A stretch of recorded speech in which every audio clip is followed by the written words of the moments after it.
Hello, hello, hello. What's up, party people? How we doing? Hello, Joe. Hello. Good, Partying. good. Yeah, I know. Yeah, every time we invite you to play games, she's always going out partying. Every time. The Sam Strippin is unfortunately unwell today. He's got the norovirus. I expected it to kick in because little Clarky had it about 2 days ago, and I think it's just been spreading. So. He'll be Jaegered tonight, tagging in Charborg. Welcome back, Charborg. Good to see you, man. Hello, thank you. Yes. Good to be back.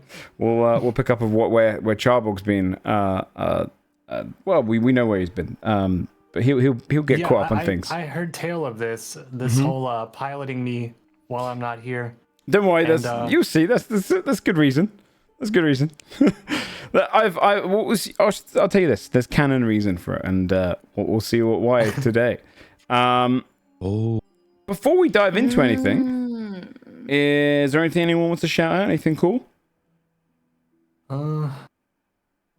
Shout out Rust event. We're having a Rust event. Outlaws, yeah. For that, this weekend. Yeah. What's that starting tomorrow night? Yep. Cool. Yeah, Rust Outlaws tomorrow night. Sick. So keep an eye out. One's for about a week, I believe, right? So that's awesome. Come and check that out. Well, let's dive into things. So, to begin our story and where we left off, instead of doing a recap, we're going to immediately begin with back at the beginning of last episode. You're all wandering down the corridor, heading down to go and meet with one of the sisters. Melvin, as you're walking along, you hear this kind of devilish laughter in your ears. Before an inferno rippling portal opens in front of you. And you see fire, hellfire wrap around, and everything else comes to a standstill. Everyone's bodies stopped in time as this hell portal opens in front of you. I'm the only one that sees this? You're the only one who sees this. So I'm chosen? I'm special? If you deduce it that way. That's all I needed to hear. What do you do? Well, I step into the portal, obviously, since I'm the chosen one. Since you're the chosen one. You feel the fires kind of illuminate around you. Your body being dragged all the way down to hell. Hands reaching through, kind of grabbing and pulling you forward. Your arms pulled, yanked. And then you gasp. And you're in a waiting room. Give me a perception check. Okay. One sec, pulling my sheet up.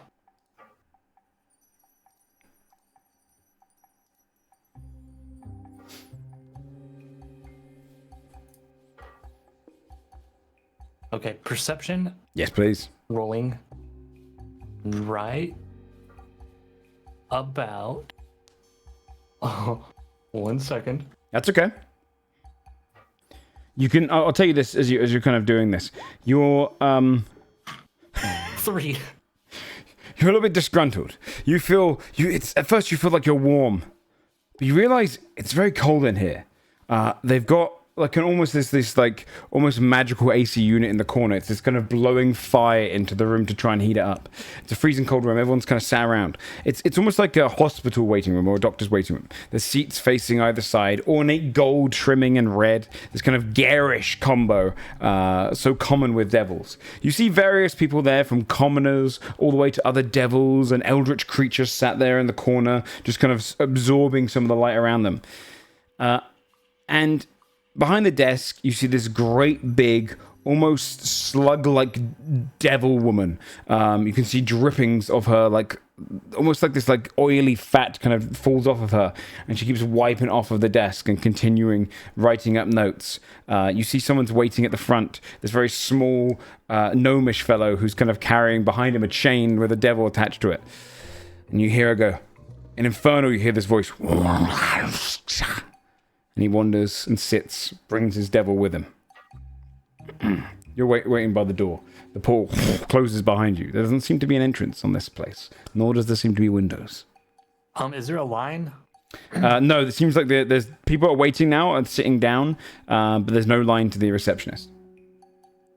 I suppose I would approach the receptionist and let them know that I'm the chosen one. She looks up to you. Melvin, is it? Yes, we've been expecting you. Chosen one. Yes, you have been chosen, that's true. You've been called to answer for your crimes. She kind of writes down. Wait, which crimes? Well, She kind of points up, and you'd see hanging up above the board. This place is called the Devil's Matter. welcome. You'll be dealing with one of our agents soon. If you'd like to take a seat, your ticket number. And she tears off a piece of skin, and you can see it just has 14 on it. And what is the current customer being helped?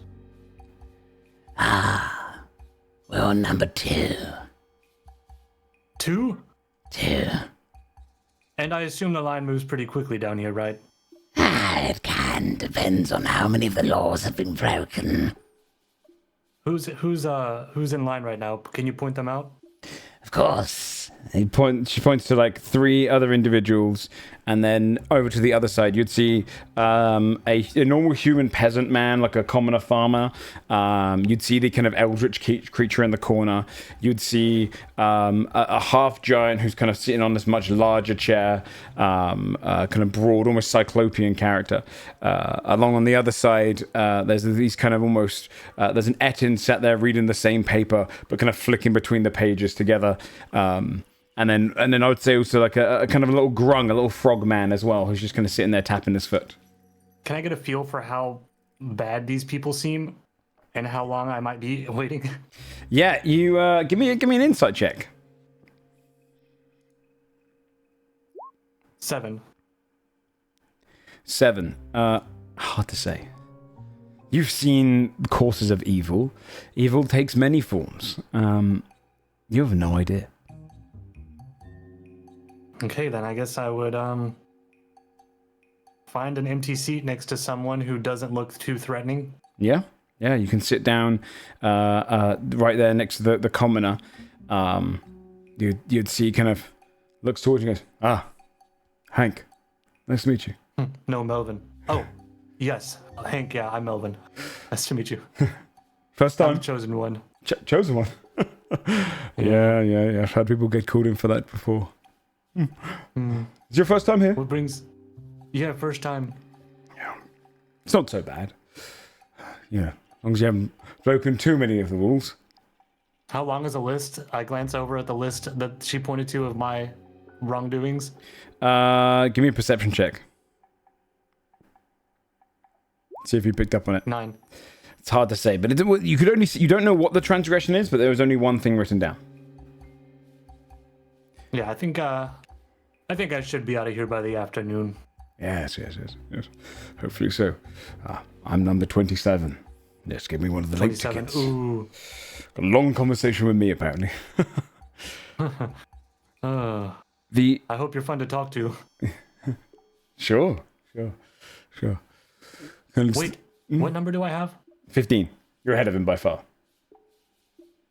I want to rip mine in half so that I'm either 1 or 5, whichever I choose to be. Okay, give me a. Well, you could do that for free. So you tear the skin, and you see the next name comes up, and it says Barasnus. Brasnus? Wait, Yeah. this should be 3rd. Yeah, this is number So 3. I guess I would just wait until... Number 5. Okay, Yeah. you see up there at the top. You see it says Carnivar, and you see standing at the back. One of the Ettins gets up and goes, "Okay, brother, I wouldn't be long. I'm coming with you." And two of them, they start walking towards the front. Wait, is this 5? Yeah, this is number 5, the Ettin. The Etum? Yeah, it's a 2-headed ogre creature. Okay, surely he's got a human type name. I'm gonna go up and try to beat him to the door. Okay, you rush forward. You get in front of him. He goes, "Hey, I called our name." Sorry, I'm 5. And I hold up my skin. Kind of pats around. It pulls out its skin and turns around. "I'm 5. No, my friend, that's S. Did you have it upside down? Roll a deception check. 22. Stupid! He kind of whacks the other head. It wasn't my fault. S, when does S come? That's alphabetical, so that'll be definitely after the numbers. They're kind of wandering and sit down on the side. You see the door to the back room opens up for you. Never leaving here. All right, I guess I would head in. You head in to an office. Immediately you'd see this kind of like bookshelves on the side, a big kind of golden gilded trimmed mahogany desk with a broad throne-like chair, a window that kind of peers out to an icy landscape where you can just see for miles and miles on a flat surface just chilling wasteland, great kind of ghoulish devils walking in the distance, almost like skeletal, through the different mists. A devil stands in this room in large kind of fineries. He's almost wearing a suit, almost like a Victorian suit. He's got a bit of plumage at the front. His hair tucked back. He looks kind of sleazy. His horns kind of bent down. You can see on his desk in kind of a plated gold as well, his title says, Balaxial the Tormentor. He turns around and goes, Charmed. Please have a seat. Thank you. Good to see you. Krasna, he sits down. Yes. You've been acting a little stronger than you are, right? Two-headed? You're not... Oh, I had to get the second removed. Giving me a little bit of problems as of late. Right. Kept biting me on the cheek and neck. Hey, roll a persuasion check. Oh, deception check. Sorry, deception. It's definitely a lie. 9. Yes, so... he pulls out his book. Let me see here. You can see it's got faces on the book. He's flicking through. No. Ah, Melvin. Let's see here. Ah, You got me. I did, yes. So, welcome to the Devil's Matter. I am Balaxial the Tormentor, and you can call me Bill. Hello, Bill. We've had a transgression, I'm afraid. See, our role here in Devil's Matter is to make sure that when reality is broken, it is within the scheme of things, the scheme of your power. You see, you are what we call a metamage, but there is scales to this, and your transgression here seems to be spawned in 1,000 gold check. Could you tell me about this? Oh, is this perhaps referring to the check I found? That was, I have it here, and I want to fish it out of my pocket. Ah, yes, that's the one right there, you see? Fantastic. May I? You're not going to cash it, right? Oh, certainly not. We follow a set of rules here, a set of laws. I'll pass it over. Takes it. Yes, he places it down. Washes his hands in kind of this like gooish liquid. Disgusting, isn't it? Oh. See, the problem we have, Melvin, is such creations outside the scope of anything can really destroy the foundations of all reality.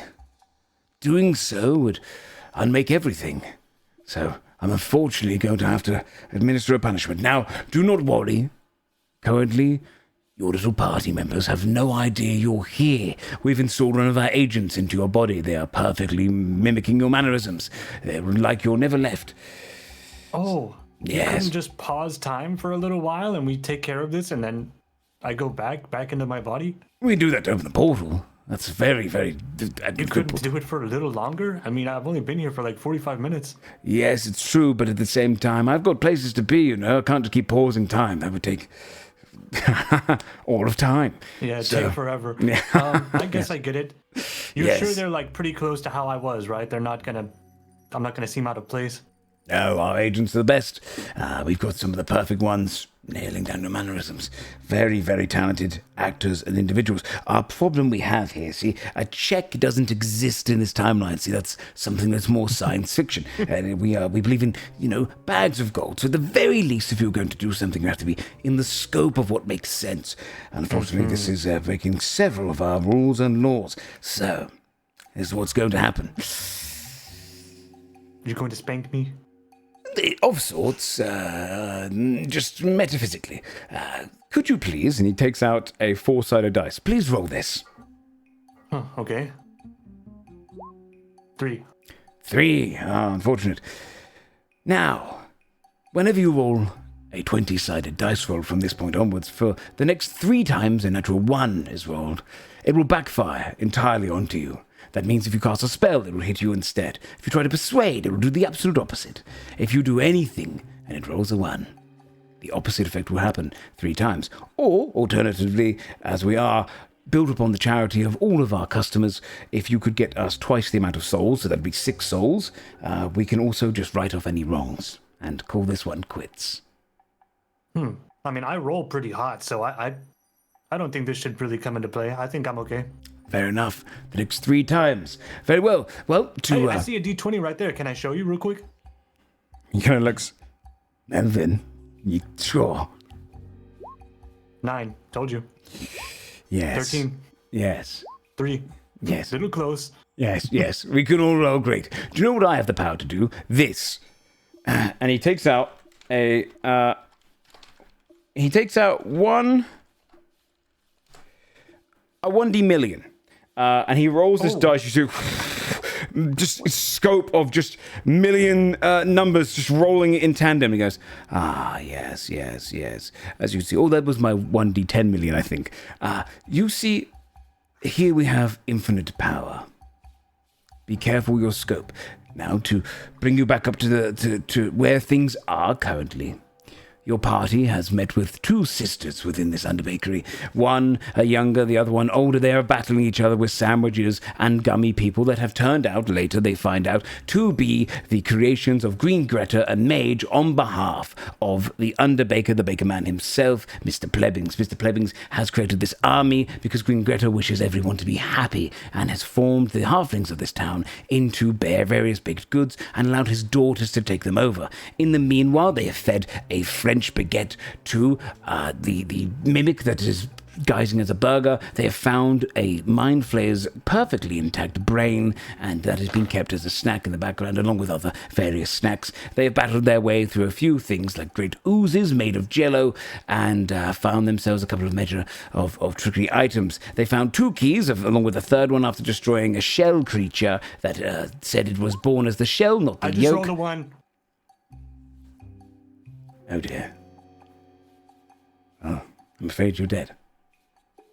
I'm dead? No, just kidding. We're going to send you straight back to your body. We have no time to deal with your soul here. This won't count against your numbers. So, what I need you to do is go in there at absolutely natural... where would you left off? Oh, yes. You've just entered into the room of Weeto Plobbins, the son of the baker man. Good luck. Thank you. He claps his hand.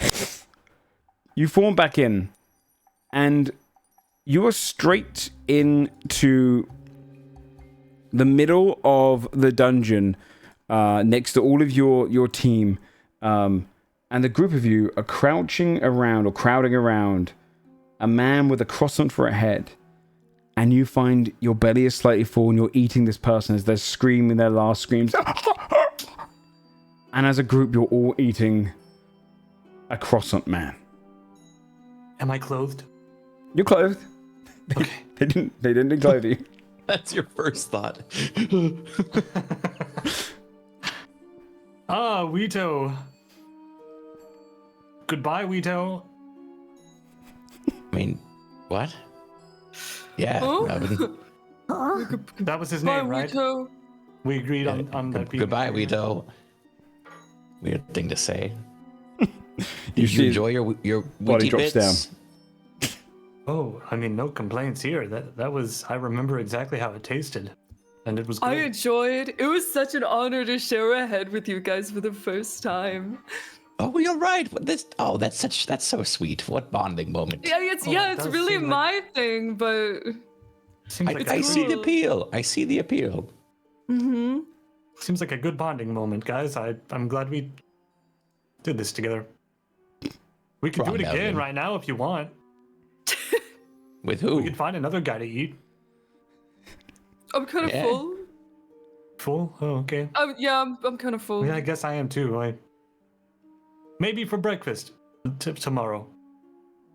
Why are you so talkative all of a sudden, Melvin? You barely said anything for the last hour and a half. Yeah, I thought something was wrong. Weird. Am I I being was weird, guys? worried. I'm sorry. It must be the fumes around here. All these baked goods get into my head. You guys think something is possessing Melvin now? Yeah, now he's being possessed. Guys, it's me. Ask me anything. Who's Except your unless it's favorite? from the last hour and a half or 2 Who's hours. your favorite one that you Which is told your us? favorites? Which is your favorite party member? Go.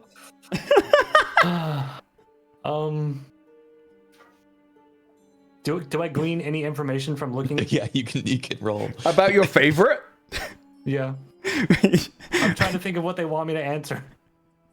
I mean, I don't think you need an inside check to see that probably everyone wants you to answer their names. Okay, that's true. Mine's Darius. My favorite's Darius. What the fuck? What? What? Aye, thanks, What do you mate. mean? Yeah, I mean, I think Darius is a fan favorite. I think everyone loves Darius. I feel like you guys have never even talked I hate once. Darius. I started to think you were the same person.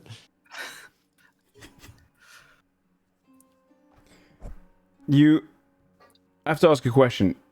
With Sam gone, would anyone like to pilot Darius for today? Or would you prefer I do it?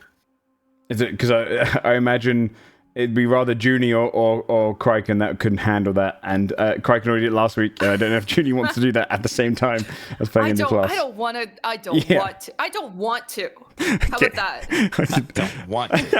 I don't want to. Unless you want to do it, Criken, I can do it if you want, to save you the hassle. I don't mind. You don't mind? Do you want to do it or no?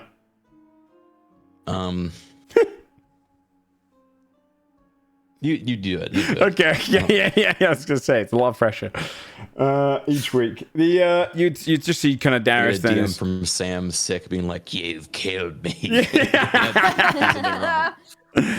Yeah, he'd be just kind of munching away on some cracked off portion of the croissant, looking around. But you've just finished off Weeto, or at least the head of Weeto. His body's kind of collapsed to the ground.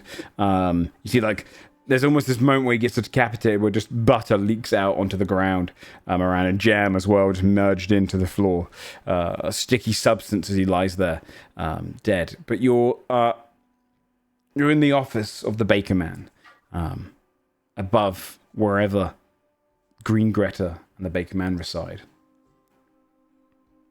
Oh, so where were we, guys? Like, I mean, after that meal, I just lost my train of thought.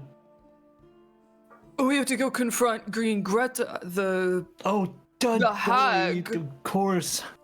the very important hag that has made a deal with the Baker Man and is turning all of these people into croissants. Question, could we perhaps utilize their power and make croissants of our own moving forward? Yes, personally, I don't think it's a surprise that I would love to flip a fellow hag over to the side of evil, assuming she's not already working to that end. I She mean, is a everything you've homewrecker, encountered which here- is pretty evil on like a Yes. small scale, but it's still But like a pretty construction worker, that's not bad. evil. Well, yeah, Melvin. All right, well, let's go try to find her then. We know she's below this room, right? We can is get there these a trap floorboards up. door? We can dig straight through. I'll make an maybe a staircase. investigation. Yeah, Maybe a staircase. please do.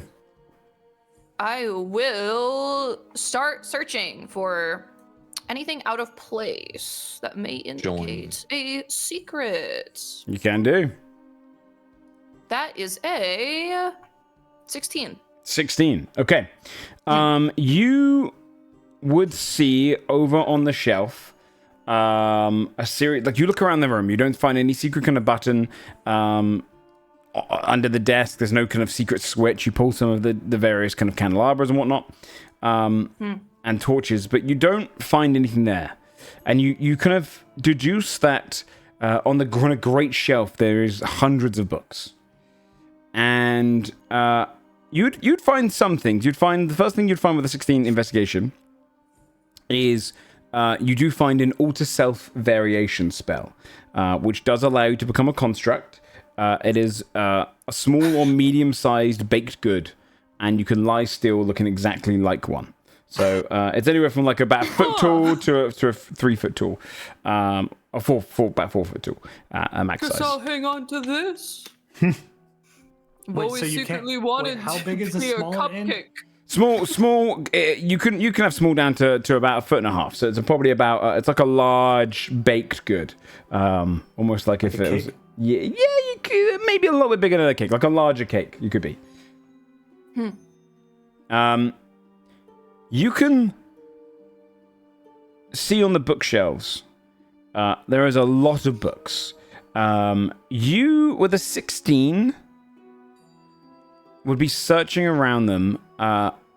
It's not a high enough DC, but it will reduce your odds of finding one. This is kind of a how long does it take situation when you're scanning the books. A D16 beats a first DC to drop the amount down. It's going to be a D20. And on a 20, Does somebody want to help me search this bookcase? I feel like there might be a clue here or something. What do I get out of it? I'll Well forgive you then, for saying Darius is your favorite. After everything I I did won't. for you. Okay, I'll help. I'll help out of the kindness of my heart. I don't even want anything for it. Do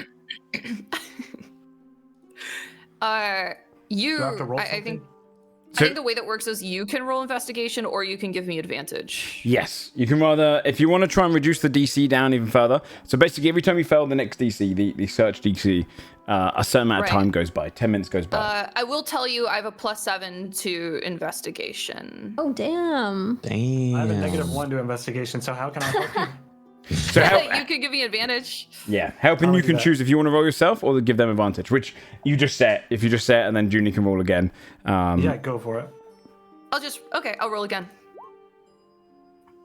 That's an 8. That's a nat 1. Yeah. Melvin! Yeah. For Melvin! help, I provided the help that I could. Maybe ask for somebody who's more better next time. Oh my god, I feel like I've gotten dumber. What the hell? Your DC to find it, so you have to roll a nat 20 on a D20. Otherwise, it's going to take an extra 10 minutes before you can do another investigation check. You're searching the bookshelves. Al Goulash Goulash, kicks a investigate a fucking book across the goulash. floor. What have you found? Huh? Fucking nothing. I haven't found fucking Oh, anything. damn, all right. I'm Don't cuss in bleeding front out. of me. Why is everyone so sassy today? We just shared a beautiful moment eating that croissant man. Dude, it's the sugar. It's the sugar high. I haven't found anything. I'm sorry, Melvin. I don't know. I don't know. You want I don't know. There me to has do to anything? be something in here. Yeah, I maybe don't- you I look don't more know. time. Maybe see what you can find. Well, you can Yeah, Or maybe not. you. If you like wanna- looking at I things. guess I'm too stupid. I guess I'm too dumb. roll your D20 first, though, stupid. because you might get a nat 20 and find it. This is technically part of the investigation checks. This is a flat D20. Essentially, it's going to start. It Mine? started at, yeah. The investigation Okay. check, if you'd failed it initially, it would be a D100. On a 100, you got it. And it keeps going down Got depending it. on how long it takes. Just a flat Yeah, D20. flat D20. Sure. It's a nat 1 again. You couldn't be further from it. Sorry, You, guys, I'm just so sorry. I'm just so stupid. Kick a book across the floor. 10 minutes goes by during this, It's by the okay way. to be stupid. No, it isn't. I would be smart, refined, and elegant. You wouldn't get it. The next 10 minutes, you fail to find any kind of clue towards it. You're looking through all of these books. Every single one of these books seems to be about kind of biographies on different baked goods. So like a breakdown on each and every single one you can. Brioche, baguettes, down to croissants. There's like almost like every style, cheesecakes, everything you can think of is on here. So you're just flicking down all these books. You're not finding anything. 10 minutes would go by. You can do another investigation check. Me? Really? Anyone who wants to, yeah. It's up to you. Goulash, would you like my help? Oh, yeah. If I can, DM. Maybe try looking over here. Yeah, you can. Definitely. Yeah, here. We're all just How do I- sitting back watching Goulash search. You're doing it wrong. Do it this way. Oh, okay. How do I roll with advantage, Sir DM? Good question. Let me check the sheets, see how it works. I can never figure it out. Right at the top, No, do you see literally above where it says hit points? There should be advantage, the word, and then you click that to drop down menu. Or it might say other, it might say query, it might say disadvantage. Oh, yes. Okay. Right above hit points, Got it. yeah. I'm used to Foundry rules, so. Yeah, it makes sense. Oh, wait! Oh, I just had a breakthrough. Yes. You flick through. You see right there on the shelf. This breaks the DCs entirely, so you see it. Every single one of these books is a different biography. Cheesecakes, pies, all of them, but it breaks them down. Pumpkin pie, different ones, cherry pie. And you see there, right on the 4th shelf, 30th along, you see a book labeled Secret Doors and Where to Keep Them. What the fuck? That's not a pie. What is it? They're gonna reach into the shelf and pull out the book. And As you pull it, the carpet rolls back, and a staircase forms underneath the carpet, heading I down. like to imagine I'm on it and I'm just. You go down with it. It creates almost this kind of red carpet effect going down, looming into the depths, allowing you to journey, when you're ready, into the realms of Green Greta. Should we bring Ready. anything with us? Probably weapons. Does anyone need lie down? that's a good question. Oh, we Actually, did a I short don't rest remember. last time. Yeah, I think Yeah, we just I had a short remember rest. fond memories of that rest. Yeah, we had like a really important and poignant character moment, all of us, Melvin, if you would remember. Yeah, shall I recite the poem you read to me in private? Go ahead, but only if you feel comfortable enough. Melvin. Those eyes that are so beautiful. Remember when you said that? It was just such a short poem, but I remember. I don't know if that even qualifies as a poem, more of an observation. Guys, let's get out of here. I'm embarrassed. Are you walking down? You'd see the staircase kind of leads down into this broadened chamber, almost like a temple-like room.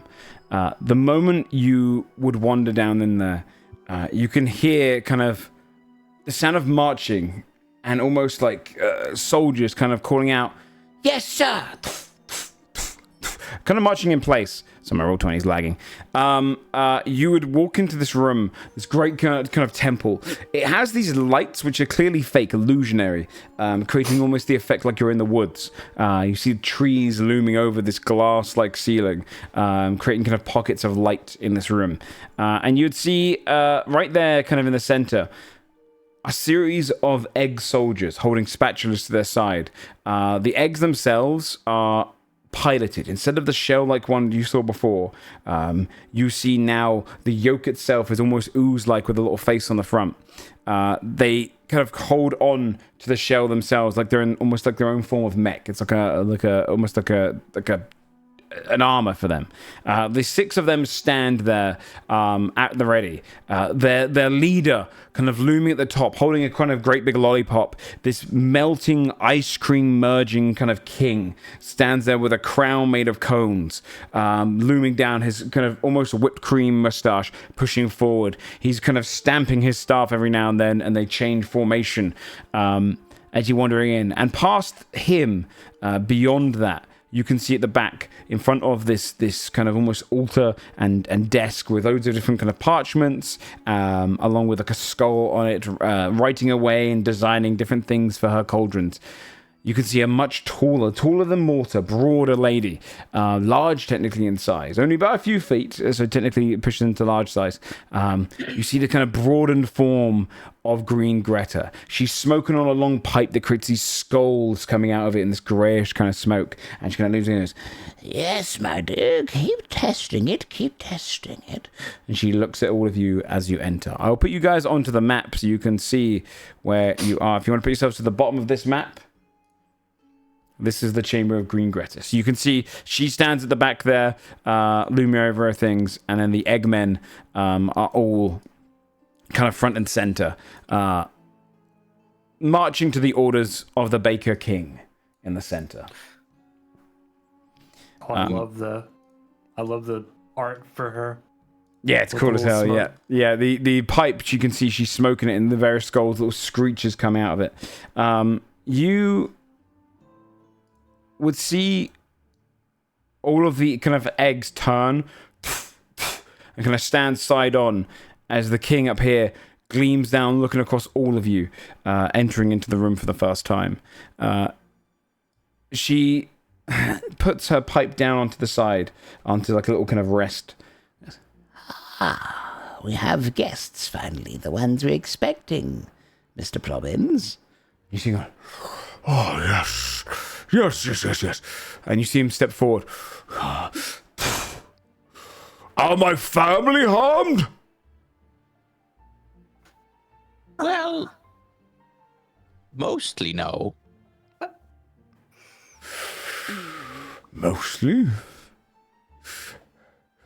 And my army? Goulash quickly like turns away and like wipes some crumbs off of their tentacles. Mostly no.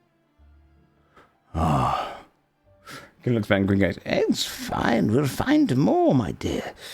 I told you, these are miscreants. They have no business down here. she kind of looks over. He goes, well, I will have each of your heads, and I will have you brought before Cheddar to be answered for your crimes. And she goes, No, now, dear, let's hear them out, shall we? They've come such a long way, I presume. Who are you? all? Yes, we want to have a discussion first. Well, come on in then. she steps around onto the front next to him, ushers him to the side. Mama Marta, Yeah. she's bigger than you. What if she eats you? Okay, look. Goulash, green hags, are renowned for their illusion magic. I guarantee you she's not actually bigger than me. Okay, I'm She's just really worried. hotter than you I just too. She brings Shut the up pipe. now.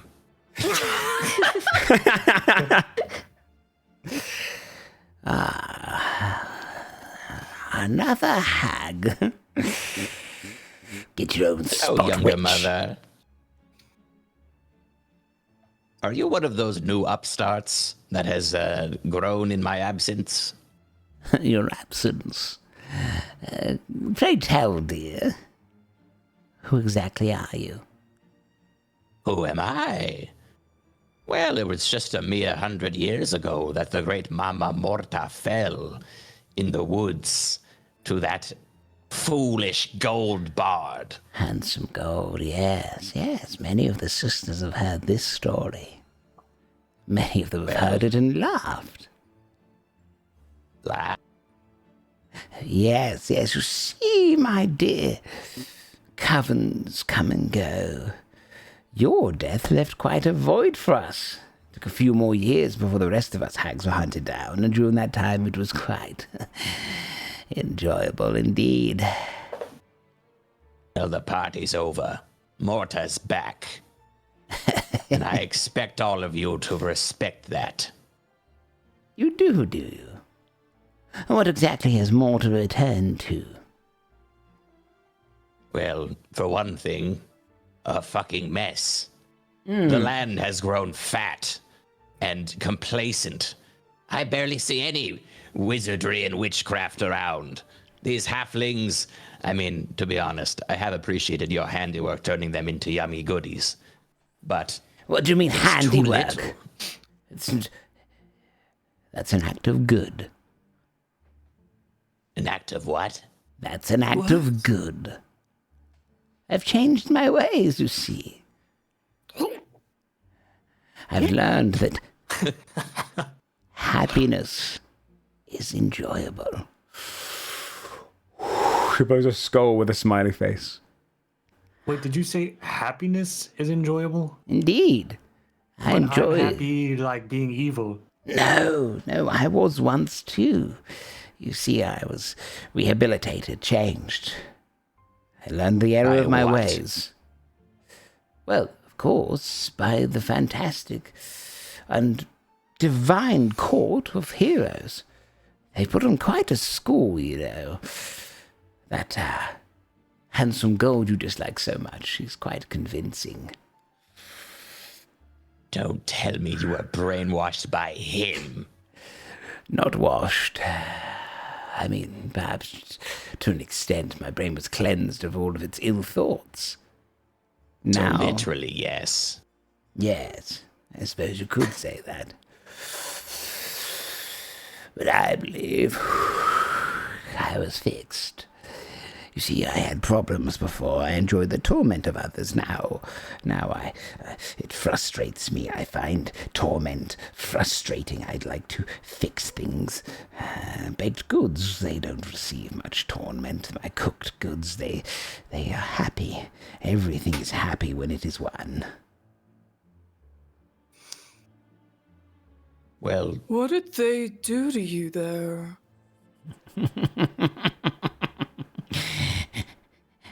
It took a long time to break me. A long time. And they will break you too.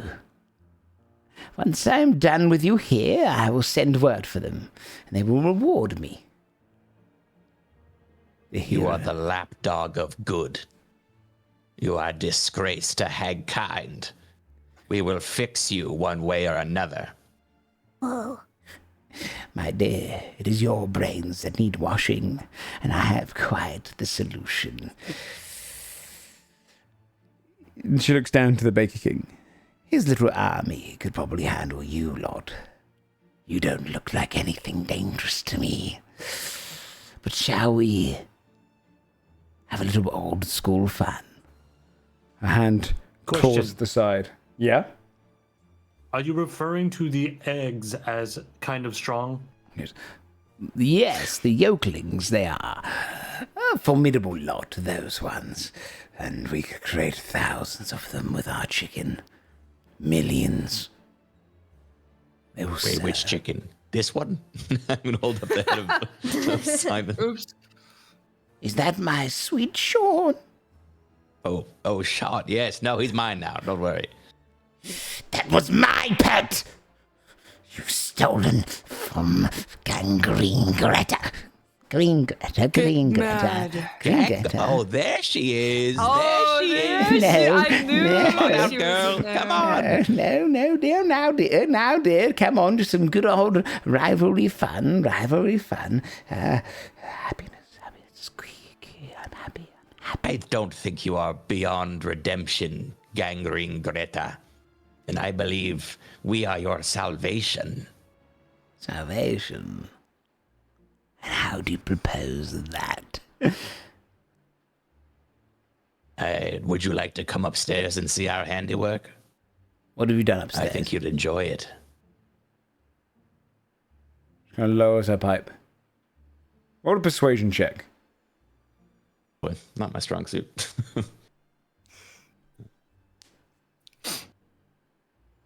One. You are a clever little one, aren't you, Mortar? You want to lure me out of my lair, where I am most powerful? No. I don't fear your power, younger sister. I simply wanted to show you something you'd enjoy. And Morta will wipe the crumbs out off her coat in a dramatic way.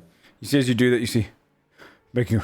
Oh, I'd recognize those crumbs anywhere. My boy! That's my boy! So it's kind of scanning on. She goes, Now, calm down. They didn't. she's kind of like go between the grimaces. No, we shall beat it out of them. Come. We also killed your daughter, by the way. Roll a deception check. No, we didn't. Oh, yeah. I thought that was the halfling dad. Oh. Yeah, that is the halfling I'm dad, chiming but in you with didn't it. kill the We daughter. killed one of them. There was two of them. We killed one. No, we knocked them unconscious because we felt bad because they were just like evil little bratty kids. Oh, I thought we killed her. Oh. Sure, I mean, full send it. roll- It's- you roll- should Would it roll- be deception? I'll say anyway. then, yeah, if you genuinely believe it, roll persuasion check. But Oh, -2. 8, 11? She's going to do an insight check in return. She goes, No, they didn't. But that one believes they did. No, you didn't, little... What are you? Dog. No, that's a closet. That's a weird-looking No. closet. Yes. I don't know. What else are you? A mind flayer? A strange little halfling and a sorcerer? Interesting. Mage. Wizard. What I've been saying. See, you get it. Yes, I understand. You see, I bet you even know of all of our backstory. You seem to know. How long have you been around, Gangrene? oh, well, I was a young witch when you were defeated. We came into my prime then. Don't call me that! My name is Green. Green for the green of the woods. Lovely, lovely green Greta. She helps us all the way. Lovely, love green Greta. She makes happiness every day. Little rhymes. We should kill them. Oh, at Maybe least you help should them. lay off that stuff. You should not be smoking so much. I Yes. think. What are you smoking? Did they give you that? It is mine. I created May it. I hit it? No. Oh, come on. Let him hit it. No, you can't hit my hit. pipe. I need it. Besides, Maybe hotbox me. once I've Shotgun it into. tied you up, and we have the wonderful, handsome, beautiful, handsome gold come down here, then perhaps you can smoke the pipe. But it is with great misfortune that I must be the one to, beat the shit out of you. All of you. Seems pretty evil. No, because you're evil, therefore it's good to do so. Two If you're wrongs going don't to make a enjoy right. it, You heard though, that then saying? yes. That would be if I had performed two wrongs. I'm doing a right to perform a right. If you were truly good, you would try to talk through this with us. Yeah. Okay, we are good the idea. Human dog, hag, and short guy. What are you saying? What I mean to say is, I don't if really you know can what it read says. between the lines, is that we're only human. We can be convinced.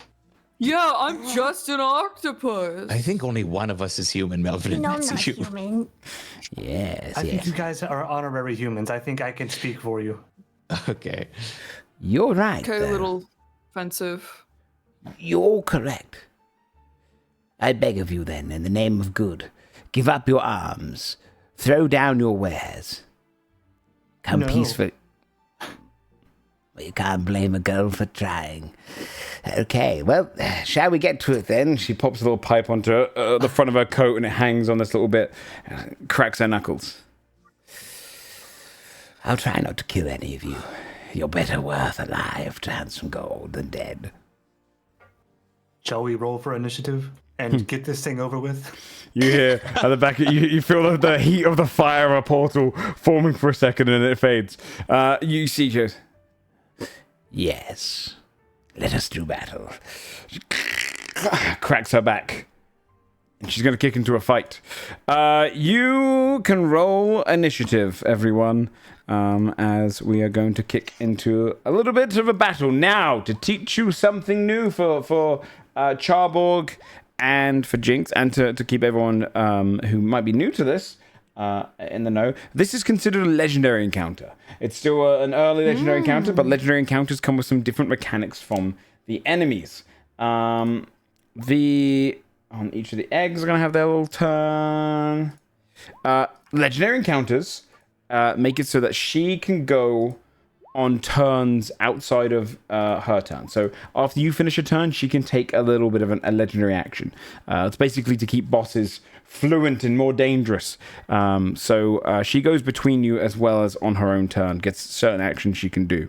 On this one, there is no technical layer action, but sometimes there might be an action at initiative count 20, which is specifically for the monster's layer. But this one does not have that.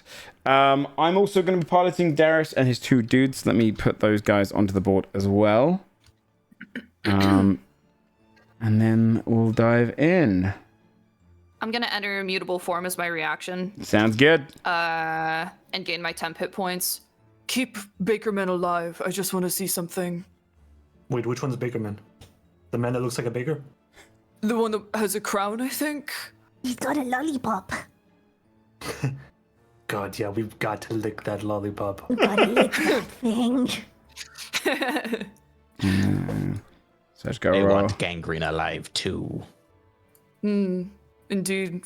We should invest in some cages or nets. That would make, I think, a lot of... So true. We've been taking a lot more prisoners than I expected. Okay. I think is everyone on initiative? Speaking of, Plus 13. think wait, so. is Charborg on the? I don't see Charborg. Did you roll initiative? I rolled... Yeah, I rolled... Maybe I did it wrong. I That's did okay. You click on your token and then roll initiative, and it'll put you in the. 16.13, but oh my gosh, you're right. I didn't click on my token. That's okay. I can add you manually. Oh, I see you again. I'll just 10.13 on yeah. the second one. I'll give you 16. Here you go. Okay. Mortza would remind everyone, specifically Melvin, who was totally there for this information. If you can use necrotic powers on the Yes. eggs, rot them from the inside. Yeah, that's a bit of information that we learned while you weren't here, Melvin. It's like a secret weakness of them. Well, good thing I've got lots of necrotic attacks that I will be able to employ in battle. You do indeed. Okay, everyone's on initiative. I do. You, I mean, you probably do, right? You got some You spells have which the, do the orb thing, right? Yeah. Or what is it called? Chromatic. that might be able to do necrotic damage. Also, Kraken's been noting down your meta magic, and it's reduced. Wait, did he have one in Yeah. store? Ready to go? Not yet. No. No, we didn't have No. one in store. Also, you had more spell slots than you had on your character sheet, so I added those for you, Charborg. Nice. There you Oh. go. Thanks. So up first Wait, will so be you peered into my Goulash. character sheet? Yeah, he That's played like, around. That's very personal. I've got a lot of stuff in my pockets that I don't need people knowing about. Well, I know about him now. Goulash, you're up top. You start off first. You see the Eggmen are starting to come to ready to fight as the fight kicks off. Really quick, sorry, just because my character sheet is a little bit out of date. Oh, it is? Okay, sorry. It's okay. It's okay. Just because I need to sort of manually keep track of my spell slots. Yes. When did we have a long rest? Your was last long rest was before before you we came went down. in the Yeah. Before we came down. Yes. As in Okay, all right, at the top of the then- dungeon. Okay. All right. I think I'm caught up then. Cool. Goulash is just going to turn to the nearest egg and grab them with their tentacle and inflict wounds directly onto them. Okay. They need to make a con save of DC 15. DC 15. Okay. They rolled a 19. This will take half damage, right? Yeah, they'll take half. Okay. It'll still be necrotic. Okay, necrotic damage. All right. They'll take 5. 5 My necrotic bonus damage. action. I can tell you as well. For my bonus action, yeah. Just because it's something triggers from this. The moment you do necrotic damage to the egg, you can see the inside of it becomes like it smells like rotten egg in this room now. As you see the yolk kind of goes into a darkened brownish color, and you see the yolk, which has a little face in it. It's almost like pulling the shell like a little rider. These kind of joyful little faces. I'll make one bigger so you can see. They're kind of like this little face. You see immediately as it goes darkened, it becomes zombie-like, and it goes. They on their turn now they attack random targets instead of you guys. So it can still be you interesting. guys, but it can attack each other. You can see it just go as you create a rotten egg. Okay, the ground underneath them is going to sort of hum, and they're going to cast telekinetic propel on that egg close to them. They need to make a strength saving throw of. Oh, okay. Smart. I think Basically, it's hold the 15. pin on a grenade and threw it into the, the pile. Yeah. Yeah, I'm honestly, I can only push it 5 feet directly away from me. Okay. Okay, so you rolled Are it. you pushing it here? Sure, Or- yeah. Okay. Yeah, you knock it back. It goes against the wall. Okay. Yeah. You Okay, see, perfect. you've So then created a I'm gonna zombie back egg. up a few feet. All right, cool. Sounds That's my good. turn. Nom. If I was to drink something, is that an action? Bonus action. Okay. And I can do my bonus action before my action. Yes. You wouldn't be able to rage, though, if you do drink something. Because that would take up your bonus action. It's going to compete with that. Okay, well, I'm gonna drink it first. I have 40 bottles of the basilisk milk and grain still. I'm gonna drink one. Okay. I forgot what it does, but I know it's a buff. Can you give me a constitution saving throw? It's a risky buff. 8. Yeah, the buff is milk mustache. You start to petrify. Oh no! You you have to make a con save on your next turn, or you will become petrified. You do have +2 strength for this bit, though. So if you want to knock your strength up by 2, so your strength should be 22 now. Is that right? Yeah. During this time, yeah, you have 22 strength. If you do fail the con save on your next turn, you will be petrified. Otherwise, you can survive it next turn. But your movement speed is slowed by 10 feet this turn as your body starts going hardening. Okay, well, I guess I'll go kill something while I'm still okay. Yeah.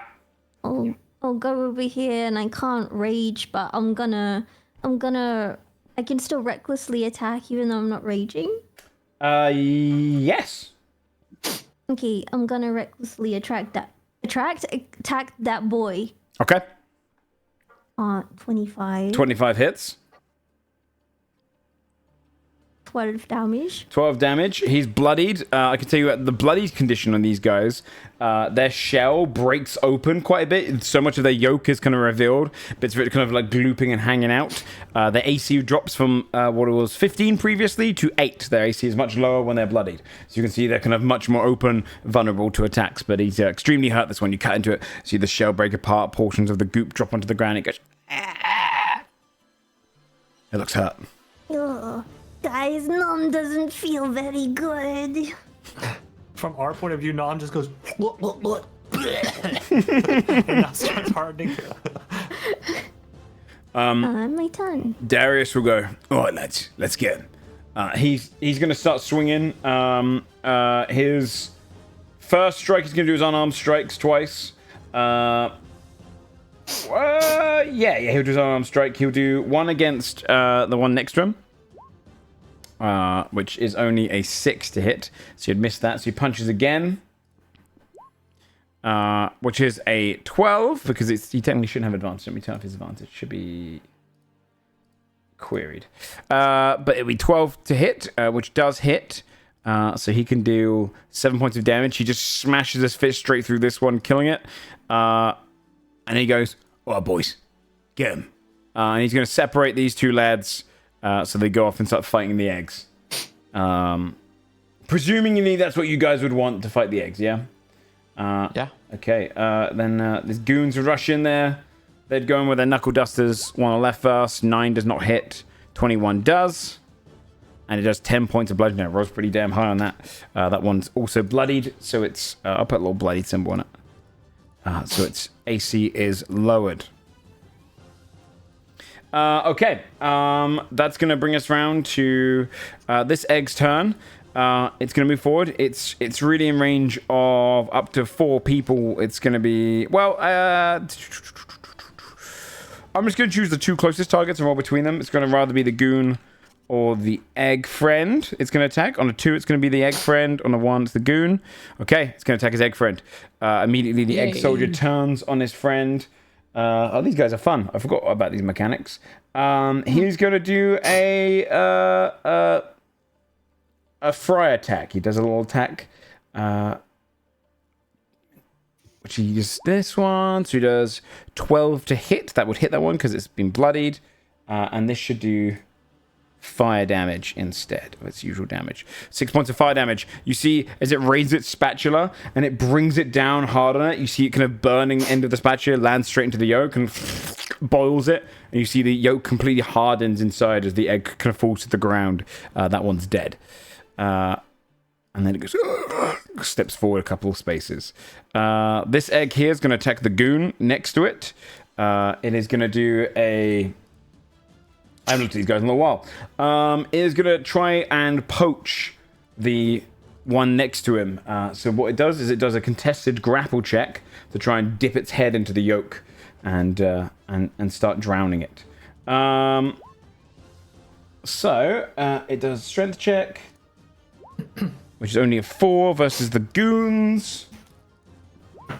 6. He only just beats it. It's like holding off the egg as it's trying to like drag him into the middle of the yoke to drown. He's like, fuck, boss. The next egg is going to rush forward. This is, by the way, like a pool of like almost like jammy, like almost it's kind of creating this large form of jam. You can see it's kind of her cauldron.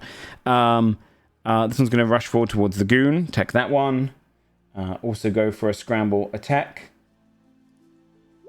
Only a 7. The goon's kind of dodging away from that one. Bringing us round to Melvin.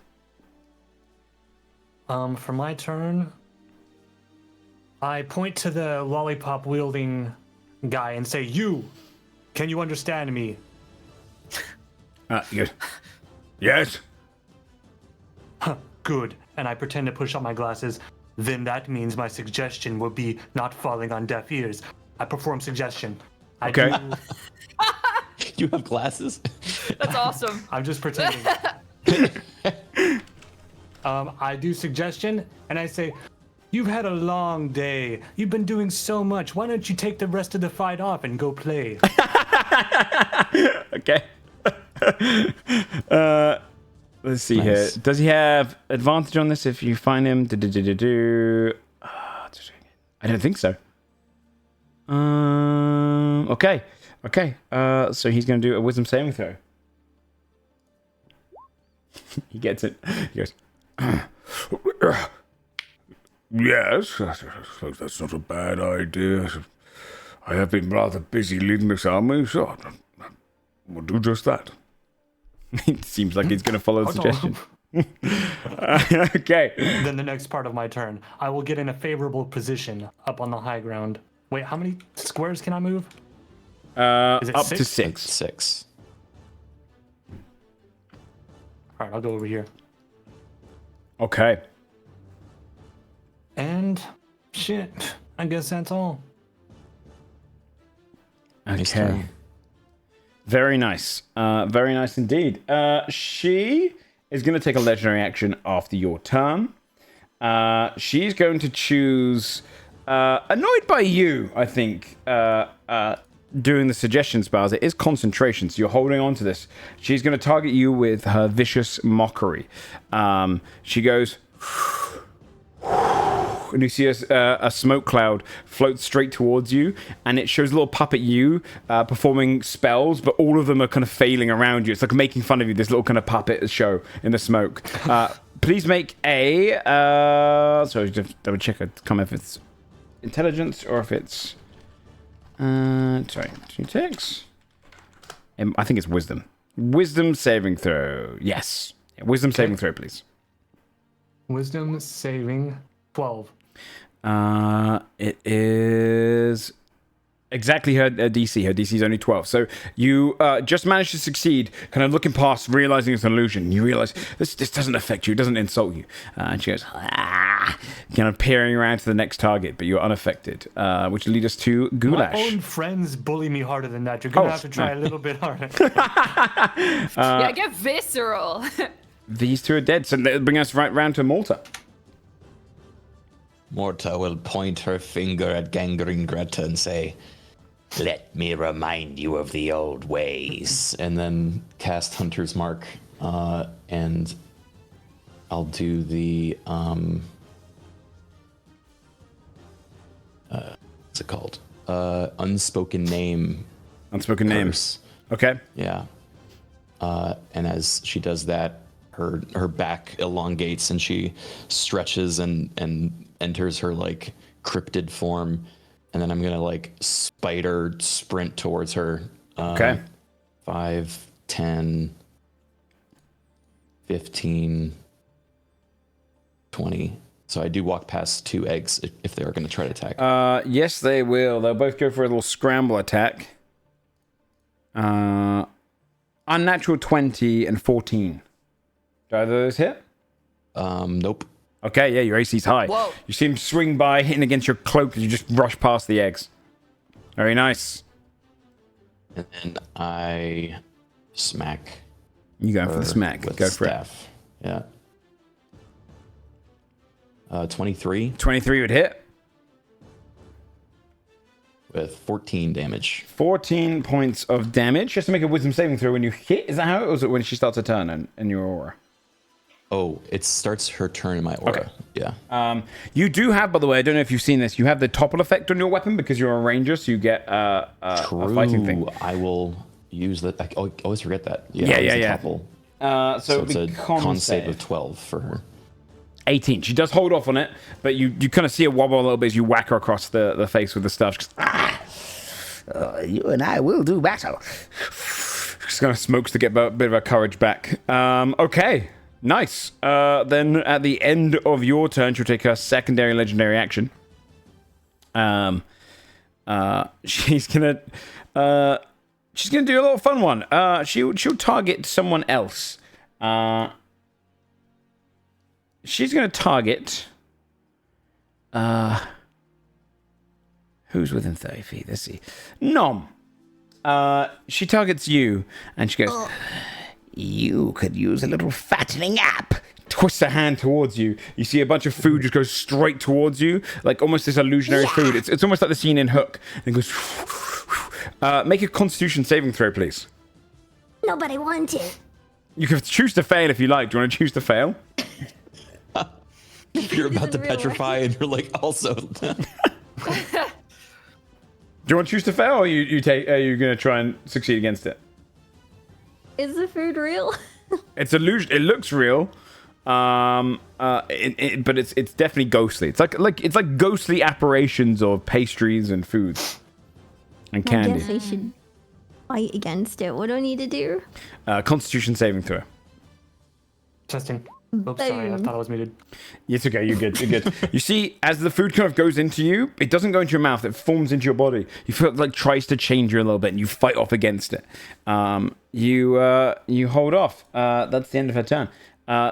On the Baker man, the Baker King, he's going to wander over here, and he just sits himself down.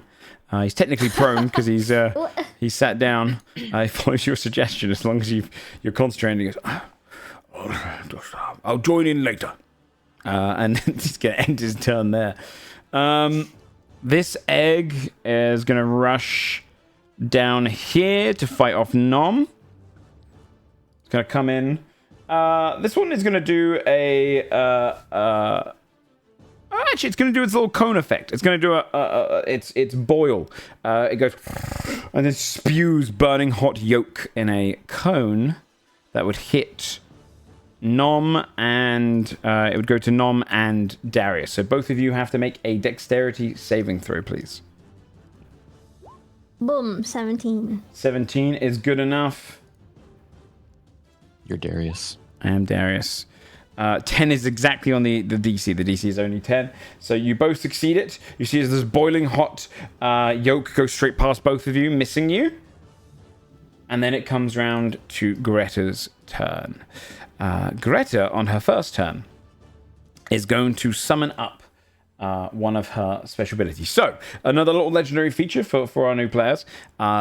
A lot of legendary creatures will have a feature which is a rechargeable move, essentially like their big ultimate. When they first use it on subsequent turns, I roll a d6 usually, and it will recharge on a 5 or 6. Otherwise, they don't get it back. It's what Dragon's Breath and all that kind of stuff recharges on. Her one, specifically, is called Oven Calls. She summons this oven, kind of grows from the ground nearby. And you'd see it's going to go here. Let me find it. Where's my oven token? She also has to make a save on my aura. She does have to make a save. She does have to make a save. 10. So she's technically going to fail, which makes it her spell cast. There's a 25% chance for her spells to fail. Okay. This one specifically isn't a spell, but her actual spells Okay. will have a chance of failing. This is kind of just a built-in feature. Where is it? There it is. So she summons this oven. Whoa. Right here into the center of the room. Oh. You see it kind of grow from the ground and land there. Every creature in a 30-foot radius from it which is pretty much going to be the room. Every hostile creature has to make a wisdom saving throw. Uh-oh. 13. 13. That's me. No, wait. I'm sorry. 20. 20 succeeds. You I even push off the double-checked, effect. dude. I was like, 9. Oh, 9's a failure. I'll roll for 24. Darius, and 24 is fine. 13 is also a success. I'll roll for Darius and his goons. Darius gets a 14 success, and the halfling goons are 2 and 11. They both fail. You'd see the moment you fail this, you look towards the oven. The most compelling thing in the world is to go inside. You immediately have to use your reaction to walk toward it and enter it. The creatures who roll the lowest move first. So the goon is going to move first. This is technically using your movement speed, so it does trigger attacks of opportunity if you're in range of them, which the goon is. So both these egg soldiers are going to take their attacks. A 14 and a nat 20. I think this goon might go down. Crit damage there, and he's going to take 19 points of damage. Let me just double check how much health he has. This goon's dead. As he walks past, this goon's going to basically get battered and beaten down. He drops down to the ground dead. Don't worry, by the way. The goons can die. Sam can't die in this scenario because he's being Jaegered. The goons... they're technically infinite. He can just keep summoning new ones. So this one, you see, they're just going to beat him down with the scrambled nature of them. He's going to die. The other goon, technically these guys have used their attacks opportunity, so he would go in next. He climbs in. Let me send this thing to the back. And I can tell you what it does. And then Goulash, you would go in as well. Inside... Crispy calamari. That's how I knew I was supposed to go. What Goulash doing? Delicious. It burns around you. I can tell you, inside the oven, you will take 1d6 plus 1 fire damage at the start of each of your turns, and you have 0 movement speed. You can make the saving throw at the end of your turns to try and escape. So it is... that's her full... Let me see, actually, did I put another thing in there? She can, that's her full action this round. She can't do anything more. So that pushes us around to the top of the turn. Goulash, you would immediately take 7 points of fire damage. I'm actually going to change up the mechanic here to the start of your turn. That way, if you do succeed in it, you can get out. So you take the 7 points of damage, but you can take the wisdom saving throw straight at the start of your turn. Okay. Sorry, I'm just doing my calculations. That's okay. Sorry, wisdom save? Yes, please. You feel the burning heat. That's a 21. And it wakes you up. Ooh. The fire kind of hurting you. Wait. You get your movement speed back because your movement speed is going to return back to normal, and you have your full turn. Not yet. I'm going to... Let's see. Sorry. I just need to check the range on something. Okay.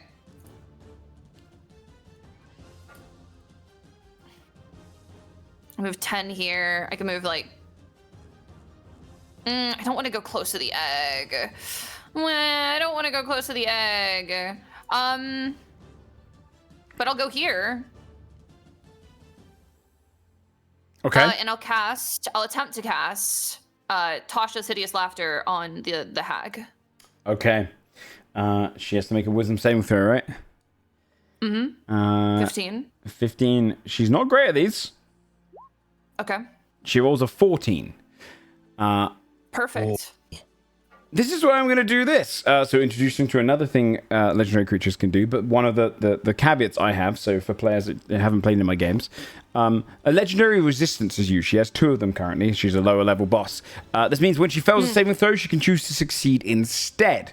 When she succeeds, so she doesn't take any of the effect. However, in my games, because it doesn't feel fair on the player, when you cast one of those and it feels kind of bad as the caster, it does have a caveat effect. When she spends a legendary resistance, she is now vulnerable to fire damage until the end of your next turn. So she suddenly goes, resists against it, and you can just see there's this moment where you see glimmers in her eyes. Her eyes kind of go pearly and open, and you see two kids skipping around a large gingerbread house, and then fire burning in an oven. And she looks scared for a moment. Her body becomes a little bit paler, and then she flicks her head around. She is vulnerable to fire damage until the end of your next turn. Oh, light her up. That's me. No. Panicking a little bit. Okay, that is your turn then. Nom. Actually, no, at the end of her turn, Gulash's turn, she's going to use a legendary action. She will use her... She's going to attempt to do her fatten up again. She's going to target... She'll target you, Gulash, for doing that. Can you do a Constitution saving throw, please? And she launches this kind of illusionary food around you.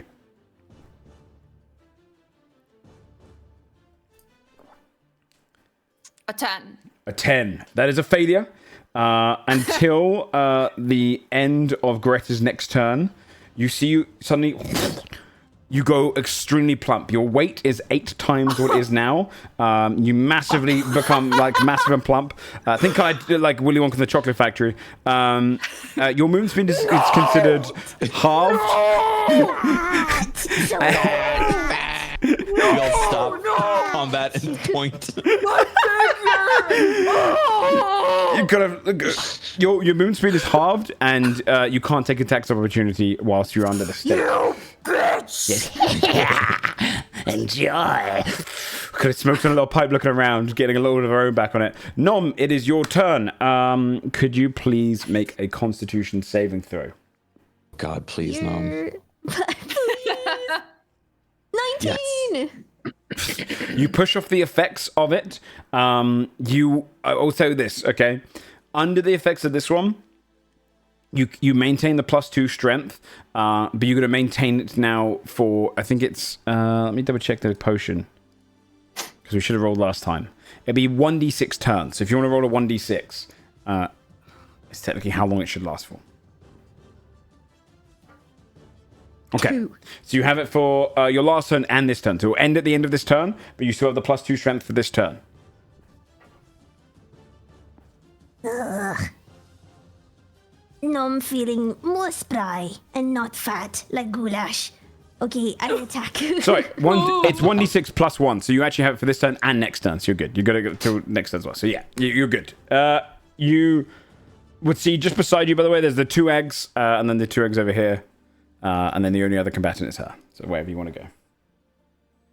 Can I destroy the oven? Oh, good question. Sure. Yeah, the oven could be destroyed. I'll give it an AC. I'll smash it. I'll say what it is. First of all, I'll say the AC is, it's a pretty strong clay oven, so I'm just going to set it as a standard 15. But the health, I'm going to set at, she's a legendary creature, let's say 30. Okay, I'm gonna rage. Okay. Fueling with anger. And then I'm gonna try smash the oven. Go for it. Recklessly attacking, by the way. Okay, 21. sure. 21 hits. Do I have to announce it every time? Okay, I'm gonna. You don't have to. If you want to say going forward, you're going to always recklessly attack. I will say there are some times where it's not a good idea to do so, just because it gives every other enemy advantage against you. But if you want to say that you only announce when you don't do it, we can go with that. Would you prefer that? Okay. Yeah, Nom's a little idiot. He's probably gonna Sure. do it every time anyway. Sure. And 17 damage. 17. Okay. Did I cleave on the egg too? Oh yeah, and when I cleave on the eggy. I'll allow it. Technically, it shouldn't, because it says when you hit a creature, this would be considered an object. Okay. But Okay. but for the fun of it, sure. Oh yay, so fun! Okay, Okay. 21. 21 hits. 16. So it would be minus the 5 because it doesn't add your strength. So it would be 11 points of damage on this guy. It is bloodied. The egg is bloodied, so its shell cracks open. Yay, that was so much fun. Crazy. You'd see, mocking me after I give you a free hit. You see it's kind of cracked open entirely, the yolk hanging out. Is there anything else you'd want to do? You still got your movement speed if you want to do anything there? No, I'm chill. Okay. Darius is going to kind of say, be like, you took out one of my boys. He'll come around to the front. He'll step up here. He'll punch the one that you've just attacked. What's this? There we go. 15 hits. Killing that one. He'll do 6 damage there, killing that one. And he'll swing to hit the next one as well. 19 would hit. 4 points of bludgeoning. I feel like I've done more damage on Darius than he has in the campaign so far. He mostly Crazy. he sits back usually, right? You see his goon will take 2 points of fire damage, and then his goon has to make a wisdom saving throw. 14. He breaks it.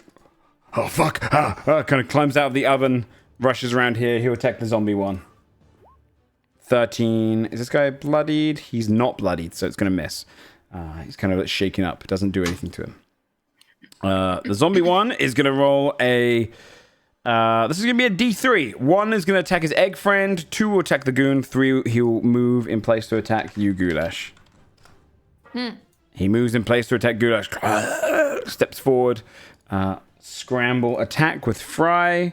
22 to hit. This is going to be fire damage. Oh, yeah.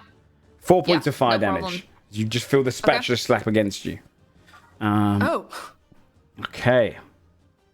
This egg is going to attack Darius. It's going to try and do the poach thing on Darius, trying to grab him, trying to drown him in the in his goo. It's only a 5. These things are not rolling high. And then Darius gets to roll a... I think he can roll acrobatics and check of it, so he can. 12, he pulls back against it and survives. This egg is going to try and protect its master, go up behind you, Mortar, and start swinging. It's going to go here, and it's going to hit you with its boil attack. It leans down, shooting boiling hot water at you, or yolk. Can you make a dexterity saving throw, please, Mortar? Okay. 11. 11 is enough. They've only got a DC of 10, these guys. Melvin, swings around to you. Can you roll a D20, by the way, Melvin? We didn't do it last turn. For your wild magic. Oh, yeah. 6. Okay. I think Crichton was marking it on one of the pages where you were marking it, so it should be the accurate number. So if you want to reduce it down by 1. Yes, found it. Yeah. You kept the place tidy while I was gone. What do you think? I'm going to cast Chromatic Orb. Go for at it. the hag. Yes. Not Mama Morta. Okay, and which damage type? Fire. Fire. Woo! 9. Wait. 9 does not hit. That is... Yeah? Have you got something up your sleeve? Nothing. No, nothing. Okay. 9 would miss. You can still roll your D20 though, because you still cast the spell. You see it burst in the background. I was aiming for that bookshelf back there, which I hit. My D20, I rolled 12. Okay, reduce it down by 1 again. Sounds good. You have your bonus action if you want to do anything with that.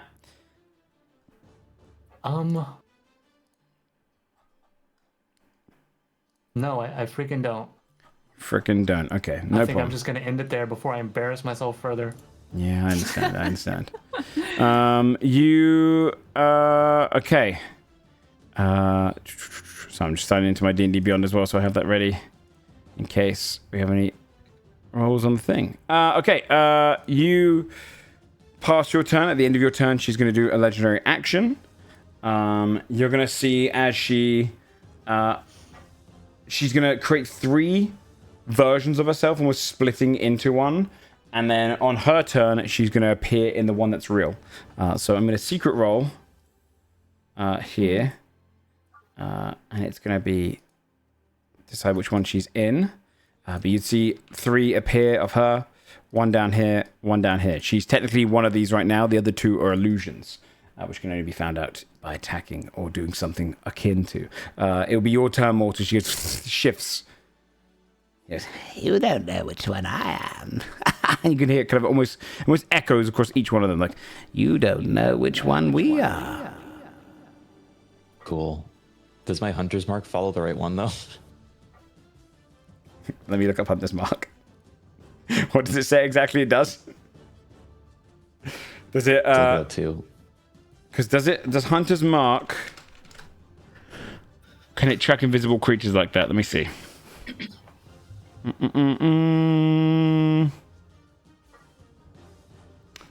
I'm going to say it's technically on all 3. Because it's kind of the illusionary split. Otherwise, it would get around mirror image, it would get around all sorts of like invisibility and stuff. And I don't think it technically has that ability to do so. So,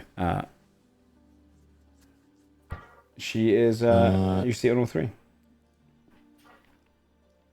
I can tell you I rolled a D3, so whatever number came up, or D6 technically, but whatever number came up is where she is. We'll cast Shillelagh. Okay. And then Mortal will say, Neat oven trick, Gangrene. You do have some wickedness in you still. See a great and teeth then looking at she'll you. Oh, yeah. and then swing at the one next to her just to try it. 16 to hit. 16 to hit. Just misses. It just misses. Her AC is just higher than that. She just steps to the side.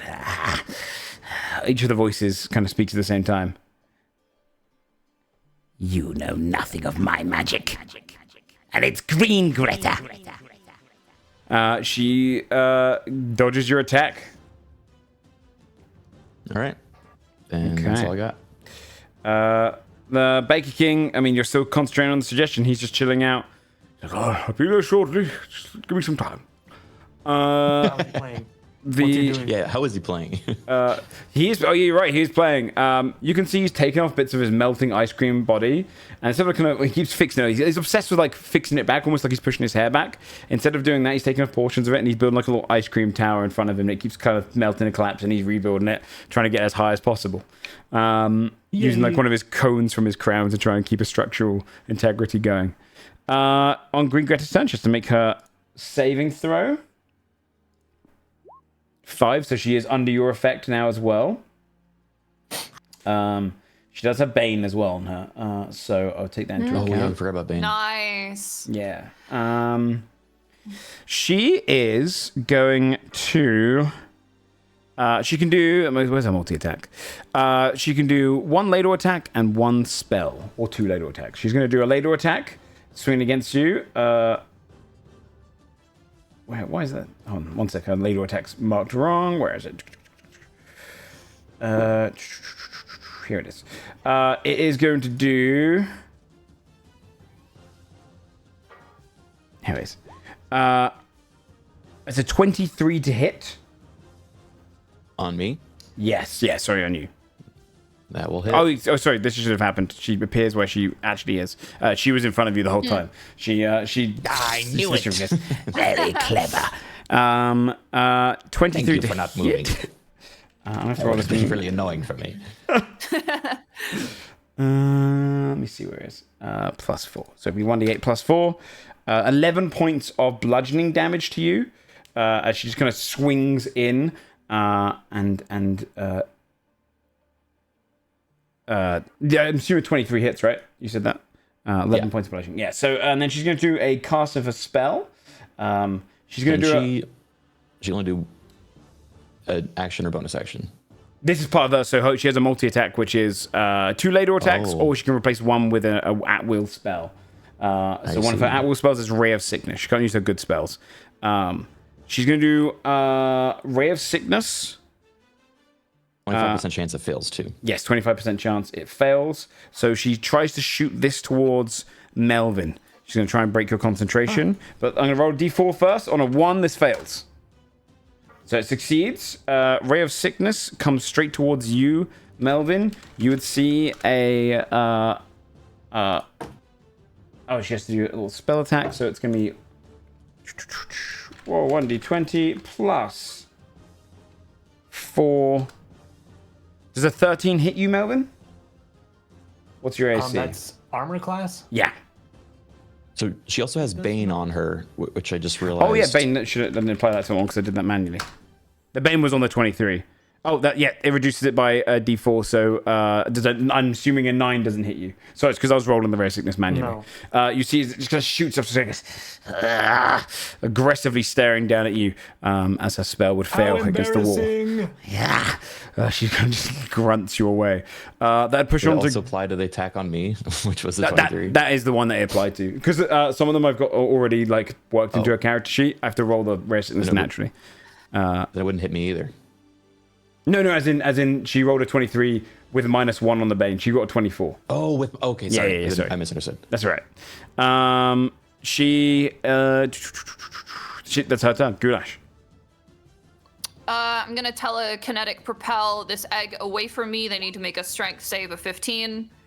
Ooh, my hunter's mark drops. Oh, okay. Hunter's mark would drop, and she goes, Your Bane effects are gone. The egg has to make a strength save. He got a 19. He just locks in. Kind of grabs onto the shelf, like blowing against it. But he holds. Goulash kind of stumbles. Oh, my figure! You did this! I'll stick my tentacles into Bakerman's mouth and nose. I'll lobotomize him in front of you. I'll see if you stay green. They're gonna cast Mind Whip on her. By the way, this whole time you can see your clothes are a little bit stretched. You've been deflating back because we technically have ended at the end of her turn. You've been deflating back to your normal self as your Shanhatter going down into your normal self again. A little bit stretched. Your voice goes from deep to higher pitch. This. You like the bubbles deflating. Int save. Okay.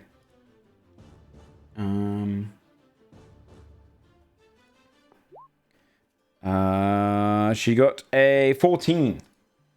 Perfect. Okay. Very nice. So she would take 13 points of psychic damage. And then Mind Whip, that's the one which stops her from doing an action or bonus action. A reaction. Yeah, okay. No reaction until the end of their next turn, and then on their next turn, they can only move an action or a bonus action. Okay, yeah. So at least Mortar's effects is still kind of technically there because it comes under the effect of Mind Whip. Okay, very nice. Yep, that's it. At the end of your turn, she is going to try and do a... Yeah, she's going to do this to you, Nom. She's going to try and fatten you up. Con save, please. And she goes, You eat, little one. 12. 12 is exactly the DC. You see it kind of goes into you. Your body gets a little bit swollen for a second and just merges back down. You're fine. You survive it. It's your turn now, Nom.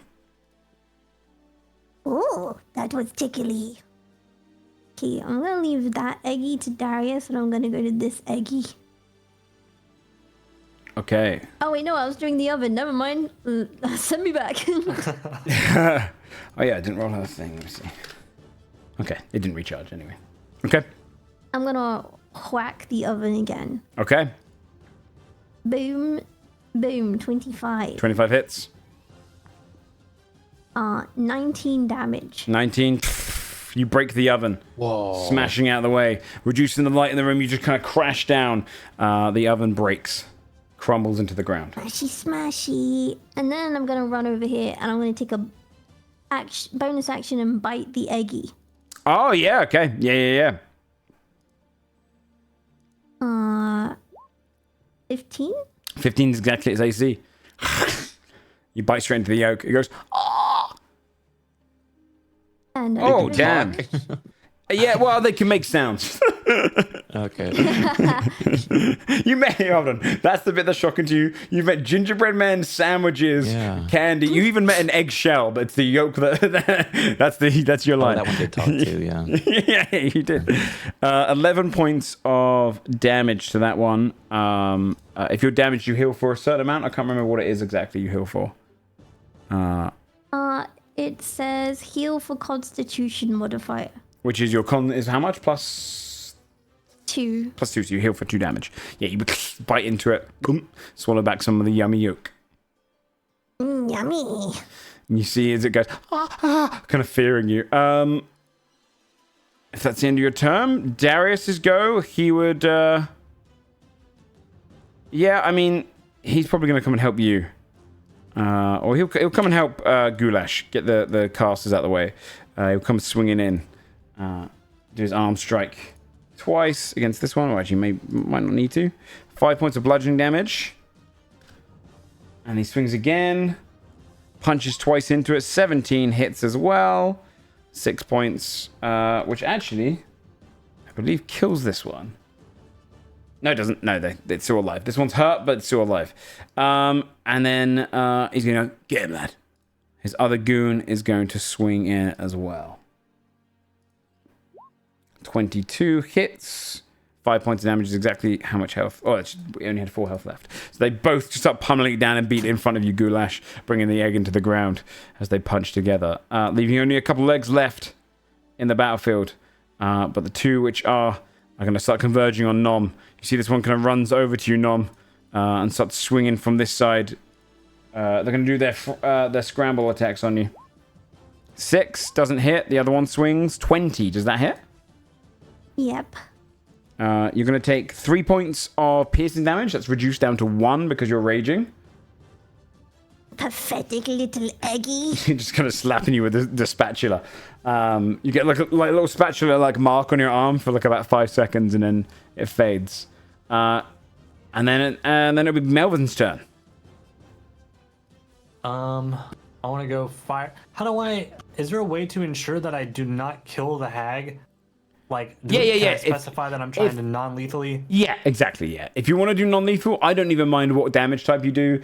Like, it sounds silly to non-lethally hit someone with fire, but maybe it's like a plume of fire that blows up in their face, you know, that kind of thing. It's whatever you want to do. But if you want to knock something out, you can definitely go for that. I will say this, though. You'll deal damage as you go. It'll just be that your final effect you want to do non-lethally. You can say that. So it's still going to pass by. Are they bloodied? No, she's barely been hit. I can tell you right now, she's taken 27 points of damage overall. She's a little healthier than that. I'm gonna chromatic orb this fool with fire. You have the ability to give yourself, I believe, advantage as well. I do? Yes, I believe, if you want to, because I know that you've been trying to roll the Wild Magic table. Let me find it. The Sorcerer. Wild Magic Sorcerer. Hold on, where is it? You do have an effect if you ever do want to do it, which is you can manipulate chaos itself to give yourself advantage on a d20 test, so any d20. And once you do so, you must cast a sorcerer spell with a spell slot or finish a long rest before you can use it again. And if you do that, you automatically roll on the Wild Magic table. So that is a guaranteed way to roll on if you ever want to. Is it possible to take backsies and do that? Or yeah, if you want to do that, yeah. So the 9 would be one of those 2 rolls. So if you want to roll again, you can give yourself advantage. It would. I will say this: it does guarantee a roll on the Wild Magic table. But that's, I imagine, what you'd want to do. Oh, that changes nothing for me. I'm more likely to do it now. Yeah. That's, I mean, it's a cool feature. I know you probably forgot about 22. it. 22 hits. What damage type? Fire, I imagine. Fire. She's no longer vulnerable to it because her turn's passed, but it will still do damage. She's not resistant, so. Okay. Roll the damage, and then roll your D100. Okay, D100 rolls 26. Very nice. And roll the damage on the chromatic orb. I'll add that first, just in case it changes anything. Roll which one? The damage on the chromatic orb. So if you want to click the damage button to the left of 22, that should do it. They moved away where damage is now. It's weird. 10 points of damage. And then 26 on the Wild Magic table. You bring in the surge, and then launch. Holy shit, actually, this is a really strong one. Oh, wait, no, 26, not 24. Damn. This one. Melvin disappears. You see yourself The one I read before that was a much stronger one. You see yourself in an endless purple space. Give me an Arcana check. I want to see if your character would know what this place is. Arcana? Yeah. 3. I have no clue where I'm at. You see circular, like rounded spherical things in the distance. You see a cloud almost moving you through this endless space of purple. You're just drifting there in a place where you don't need to breathe. You can float endlessly. You're here until the end of your next turn, and you'll return to the space you previously occupied, or the nearest one, if it gets occupied on the... until the end of your next turn. So yeah, after your next turn. Okay, so I won't telefrag anyone if I come back. No, you're put next to them. But I think it does skip your next turn. Well, your next turn is spent in this place. If you want, you can cast in that place. You can do whatever you want if you have any prep spells, but you won't be technically in the battlefield next turn. Does that also drop the concentration on the blood pot boy? I actually don't think it does. I think. Oh, really? I don't think you have to maintain a distance. Let me check if suggestion has any caveat there. But I think. Here, it's just must be achievable. Continue entire duration. No, he doesn't have to be there for it to continue. That's so cool. Yeah, so essentially you're guaranteed that it's going to stay on the next turn, as you just disappear floating in this endless space. So I just disappear. I'm just chilling. You're in your own space. Next turn we'll basically just see what you do when you're out there in the space. Okay. Also, I should roll for the D20 to see if I've damaged myself if I hit a 1, right? No, that's only on the if you roll every time you roll a 20, a 1 can happen. So it's already baked into the just any time you roll. I'm watching out for any time you roll in general. Yeah, you're good. You've been risking it the entire time. It is your turn, Mama Morta. Morta will reapply Hunter's Mark. Yeah, makes sense. This time, I'll keep the same one, Unspoken Name. Okay. And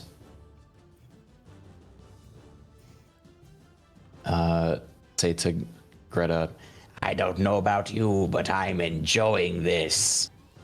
Go for the 19 this time. Before you hit, she's like, I'm not enjoying it because the good don't enjoy fighting. and then you whack her across the head. Do your damage. Ooh, 18 points of damage is no short amount. You whack her, she's like, I will tear your limb from limb. Oh dear. she's trying to keep herself together, getting angry as you hit her. You'll go, good. And then I'll go for the topple. Oh, yeah, of course. Is it, what saving throw is it? Strength?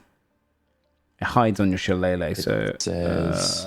oh, sorry. I can just click That's all right. that. It says con of D12. Con.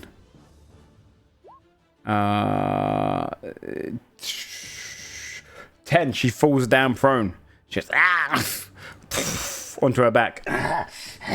Lying there gangly on the ground. I'll use my movement to circle around her like a predator circling its prey.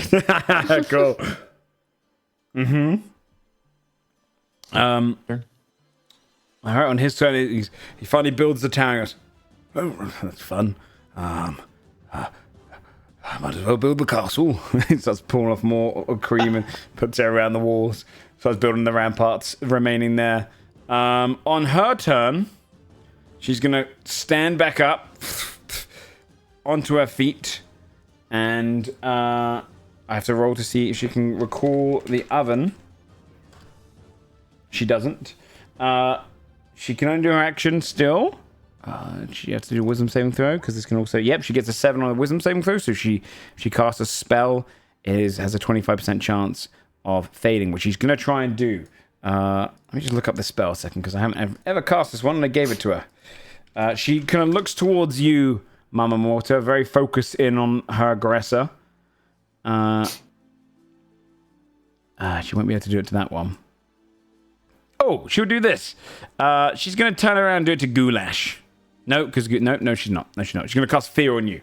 She's going to cast fear on you. I've just realized Melvin's not there. She turns around to you, and her face turns into this monstrous kind of screeches at you, Mortar. Could you make... Well, hold on, actually. We have to see if it fails. It succeeds. Can you make a wisdom saving throw, please? 19. There's a moment where you... This might scare the kind of common peasant and whatnot, but this is... You perfected this face back in the day. You know, you know these faces. It doesn't scare you one bit. She kind of falls back and goes, Yeah. I was meant to scare you. Morta will do it back to her. Like Bilbo from the Lord of the Rings. Yeah. Goulash, it'll be your turn. That's her turn gone. Yeah, I think I'm just going to... Yeah, I think I'm just going to cast a Visceral Launcher at her. Okay. Just help whittle her down a bit. 25 hits. 25 most definitely hits. Oh, wow, for 11. 11 points. I can tell you, as she enters into her bloodied phase, she... at bloodied, that means half health, as you might know. She drops her ladle onto the ground. And you just see she reaches into her pockets, draws out these 2 large knuckle dusters. And you can see on one hand, it kind of has this image of... let me check actually what I've described it as, because I don't want to ruin it for this in case you guys loot it. Where is it? Here it is. You see she draws out these 2 knuckle dusters. You can see... On one hand is this kind of almost like ghostly apparition of kind of a young boy, and the other one is a girl. And she kind of clinks them together and then pulls them back, and you can hear the sound of an oven burning. And she kind of pulls and goes, Time to beat you down with the souls of 2 miscreants that mess with me. And she enters into her bloodied phase. So she now has access to her other weapon, which she can attack multiple times with, which is a set of knuckle dusters called Hansel and Gretel. Oh, cool. Cool. You still got your turn, though. That would technically trigger during your turn.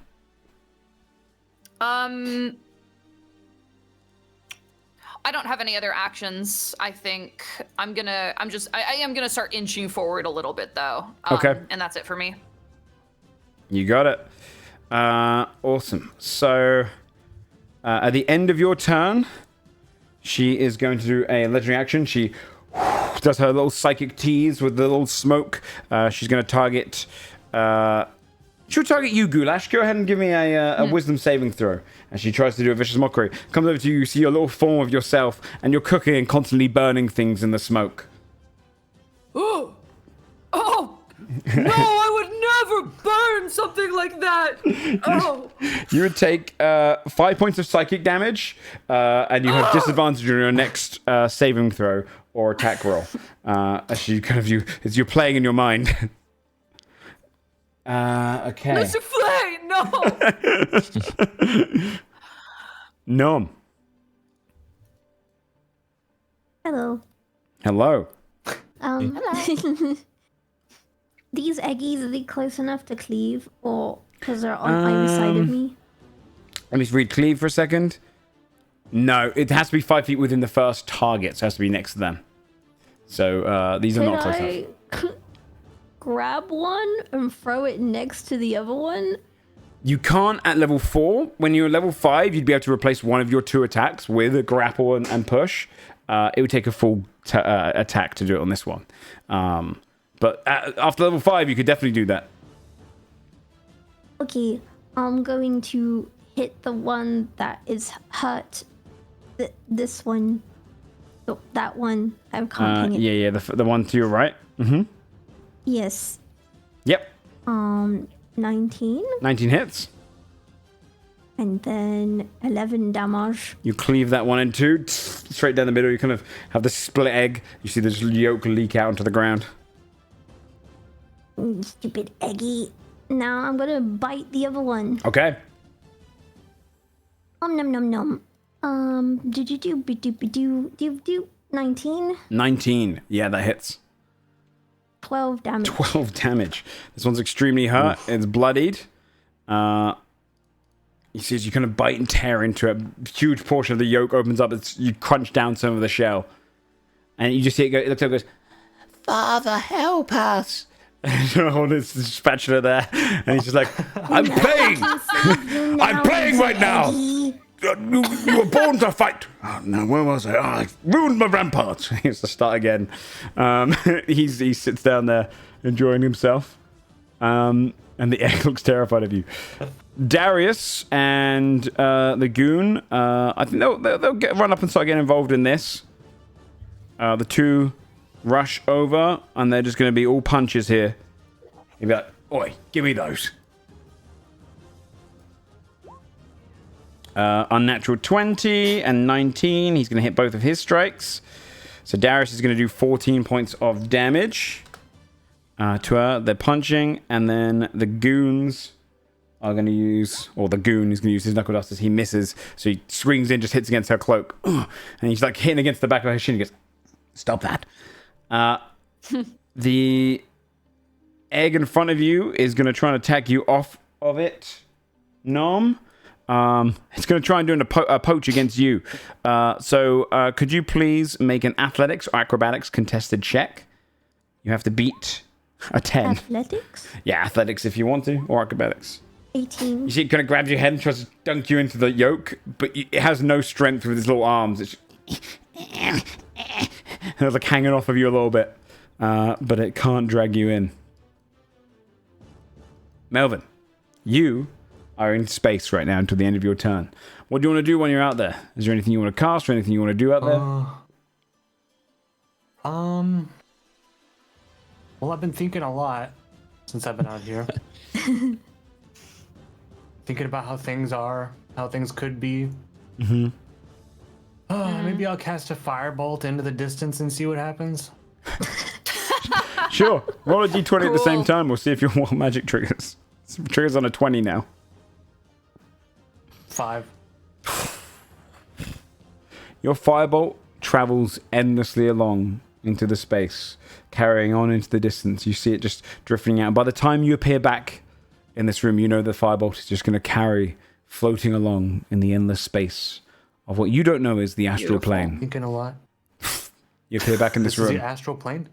That was the astral plane. I came back? Yeah, you're back. How long was I gone? How long was I gone? You were gone. Melvin, we're fighting right now. Like a second? I don't know. It must have been hundreds of years. Things will never be the same with me. I end my turn. Mama Morta.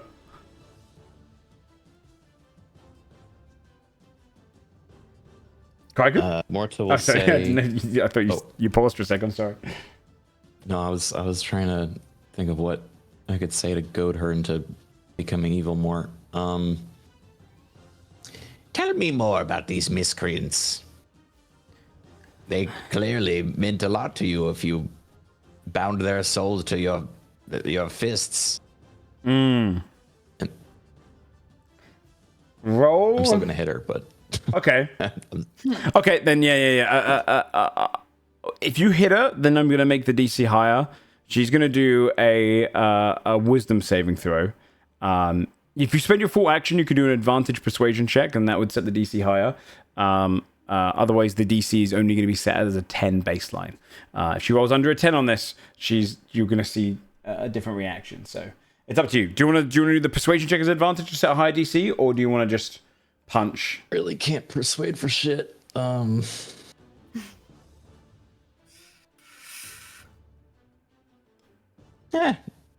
not? You have advantage I'll on try. it because you brought up the two miscreants.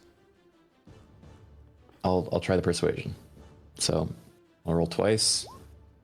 7 and 18. Wait, that's a natural 20. That's a natural 20? It's -2. Oh, yeah. Oh, it's gonna work immediately. Then you see, she goes like you say it. She goes, Hansel and Gretel, their names, the two little brats. I was trying to lure them in to harmlessly eat them. Everything needs to eat. I brought them into a beautiful home I designed just for them, and they were enjoying it, but the girl, she couldn't help herself. She pushed me into the damnable oven. I burned in my own oven, and the 2 kids were laughing. Yet I was called the evil one. The sickening little shits. But I wasn't dead. My body was broken and mangled. When they found me, they put me through the rehabilitation. It was my first lapse. They forgave me for it. But I got my own back on the 2 of them. And trust me, I made sure not to open that oven until they were both gone. Green Gretel would never. She kind of looks angrily over at the Baker King and goes, If you don't involve yourself in this fight soon, I'm going to tear you limb by limb and feed you to the rest of them. Dears. You see the kind of anger and evil kind of overwhelming her. Mortal will say, do it. Okay. I can tell you she's got a threshold now. The Baker King goes, I need to focus on this. I'm trying to design the fort. But where would I start? And you see just like takes off a kind of larger portion. Portions of his head are like missing now from where he's building out of the tower. But he's going to skip his turn. It's her turn. I'm going to roll a wisdom saving throw.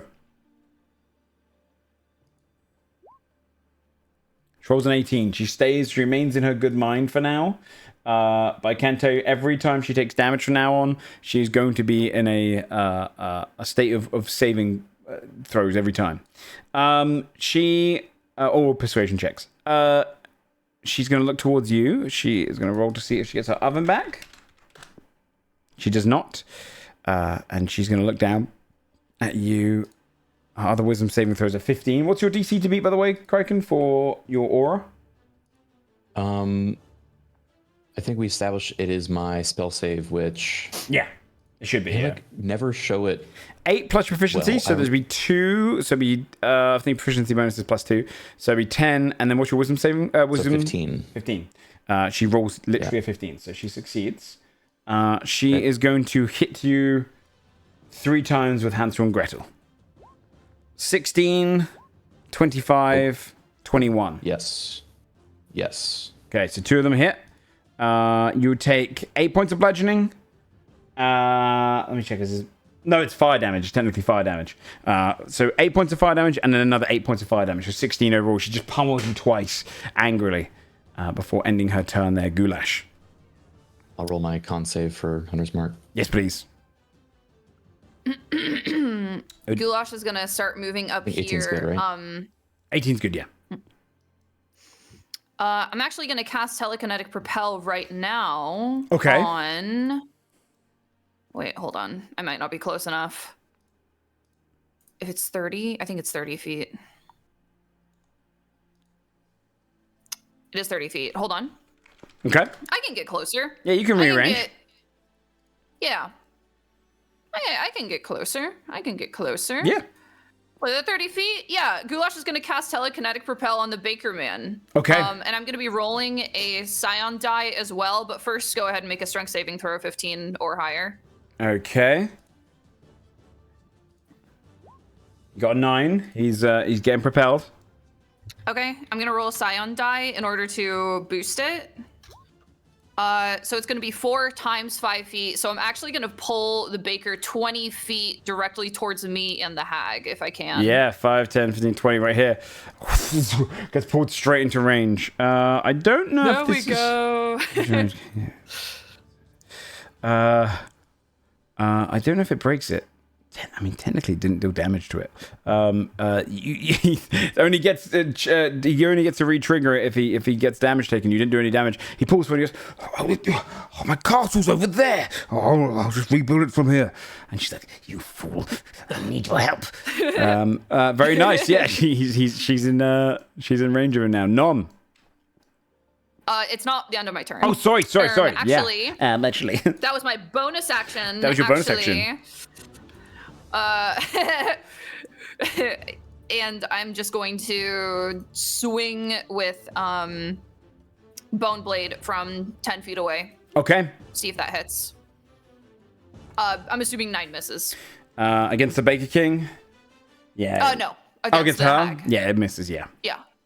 No, I'm not attacking the Baker King. That makes sense. Okay. Yeah. Mm-hmm. It misses her, but she's kind of looking annoyed still. That's it. Nom, it's your turn. Oh, actually, sorry. She's going to take a legendary action before your turn. She'll do her. She's going to try and fatten you up, Mortar. Could you make a Constitution saving throw? Yep. 16. She tries to twitching it. Damn you. It doesn't work. Nom, it's your turn. Okay, I'm gonna finish off Eggy. I'm going to start with my bite. I'm gonna bite him. Okay. 12? He is bloodied, so yeah, 12 hits. And then 11 damage. You'd be able to put your mouth around, eat the rest of it, like only the kind of bottom of the shell remains and collapses to the ground. Yummy Eggy. And then I'm gonna go here. Okay. Hopping up there towards her. Slash her. She's not close to dying, is she? I mean, she's more than bloodied, but not close. Oh. Not close to dying. Okay, I'm gonna slash her then with my great claw. Yeah. 19. 19 hits. And 15 damage. 15 points of damage. Okay, you smack into her, slash into her. She kind of cuts forming on her lower half. Okay. And I end my turn. She's going to do a legendary action against you. She's going to do a vicious mockery against you. Does a little smoke, and it shows you drowning in the bag. You can see the smoke as you could have been dropped into a river and drowning. Everyone, just all the wizards standing around laughing at you. Can you make a wisdom saving throw, please? I think Dom has the most tragic backstory out of all of us. By a long shot. 11. It's a failure, Nom. You believe you're being reminded of this, mocked by it. They're all laughing. You're going to take 2 points of psychic damage, rolled very low, and you have disadvantage on your next saving throw or attack roll. Her version. No. Darius goes next. He's gonna punch twice against her. 11 misses, 12 misses. His goon will go next. He's like, the fuck she made of. Darius we know. 9 points of bludgeoning damage from his goon though. She's looking pretty hard. She's getting pummeled from all sides. The eggs. Is her wisdom thing trigger? Is it on her turn or? The wisdom for her. For her, like losing her cool. Oh yeah. This is now. Yeah. This is now. It's whenever she takes damage. But she got 16, so she's good. So it'd be Melvin's turn. She like holds fast. I'm kind of out of it from being stuck in my infinite domain. You can tell I've been crying. There's like dirt streaks in my cheeks from where the tears have washed away. You're crying? Why are you crying? Yeah. You crying? It was an emotional moment for me to be locked in there. Mm-hmm. That makes sense, yeah. You good? I'm thinking of Midwestern emo songs in my head. I am going to cast Chromatic Orb one more time to try and end this thing. To see me. A 12. It doesn't hit. That doesn't hit, right? Roll a d20 though, see if you trigger your... It misses, and I'm like, what's the point anyway? Why do I even bother? It's the wall in the exact same spot my last miss did. Yeah, an extra bird mark. You can make it... I'm going to use some movement, and I'm just going to kind of go freaking walk this way and look at stuff. Roll your d20 though, because it could trigger your wild magic. Oh yeah, I could still damage myself with this, if I roll a 1. Okay, 8. Nope. 8. No, it doesn't happen. But Mortar, it'll be your turn. As you see, Melvin starts wandering away after losing the chromatic orb.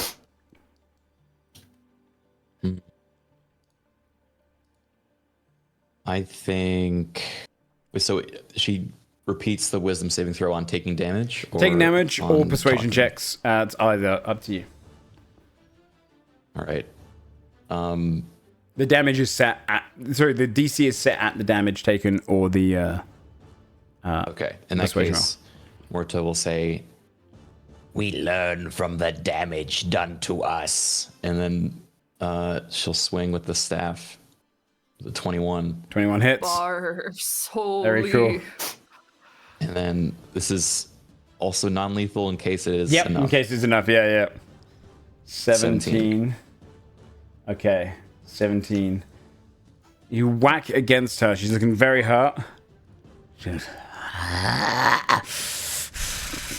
I'm sick of all these damn rules. she looks down at the Baker King just with flaring eyes, and the evil returns to Green Greta.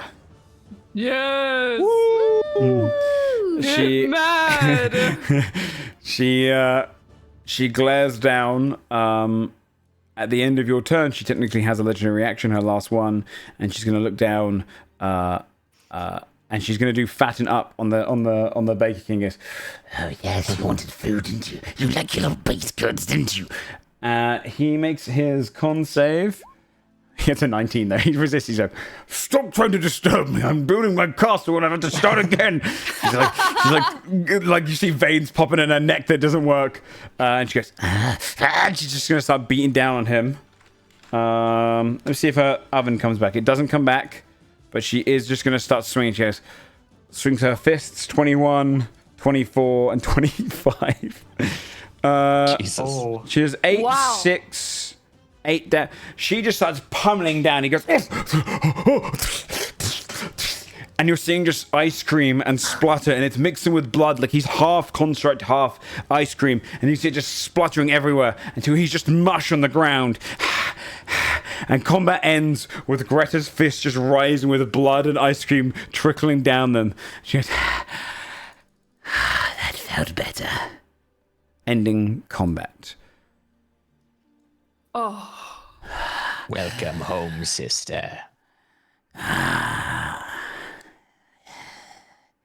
stupid I was to have thought for a moment that they could break me internally. I see these two little miscreants, and it brings back so many good memories. That felt nice. Right. You were just sick. We could tell. There's a number on me. They worked on so many of us. They had us going through all of these lessons, these training. It was miserable.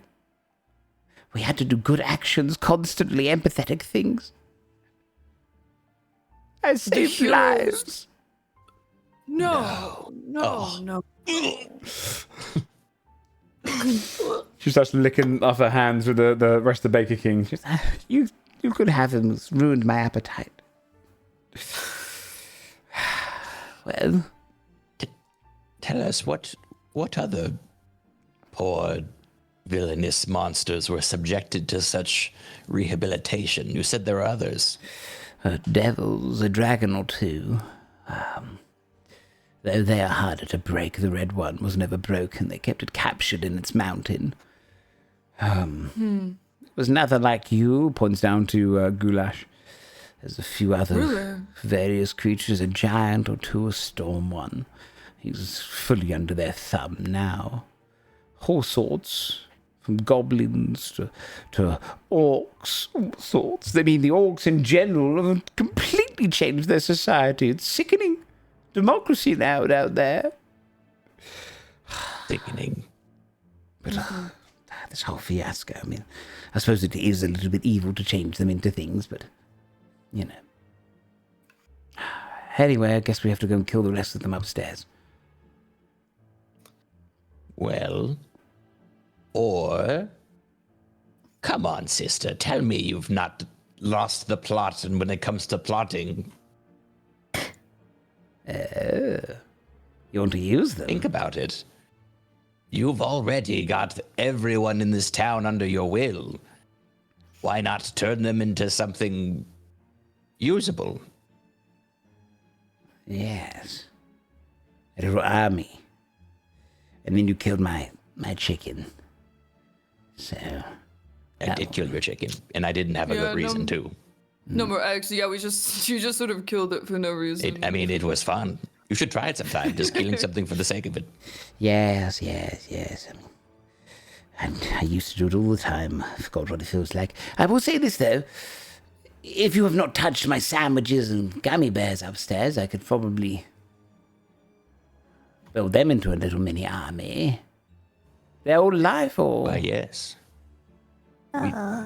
Some of them. The ones that didn't kill each other, we thought that the sisters were kind of sufficiently selfish that we left them alive. Yes.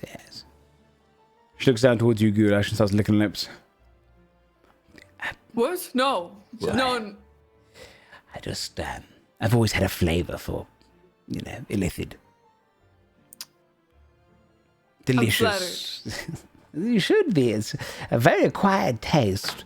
All right, well... Really?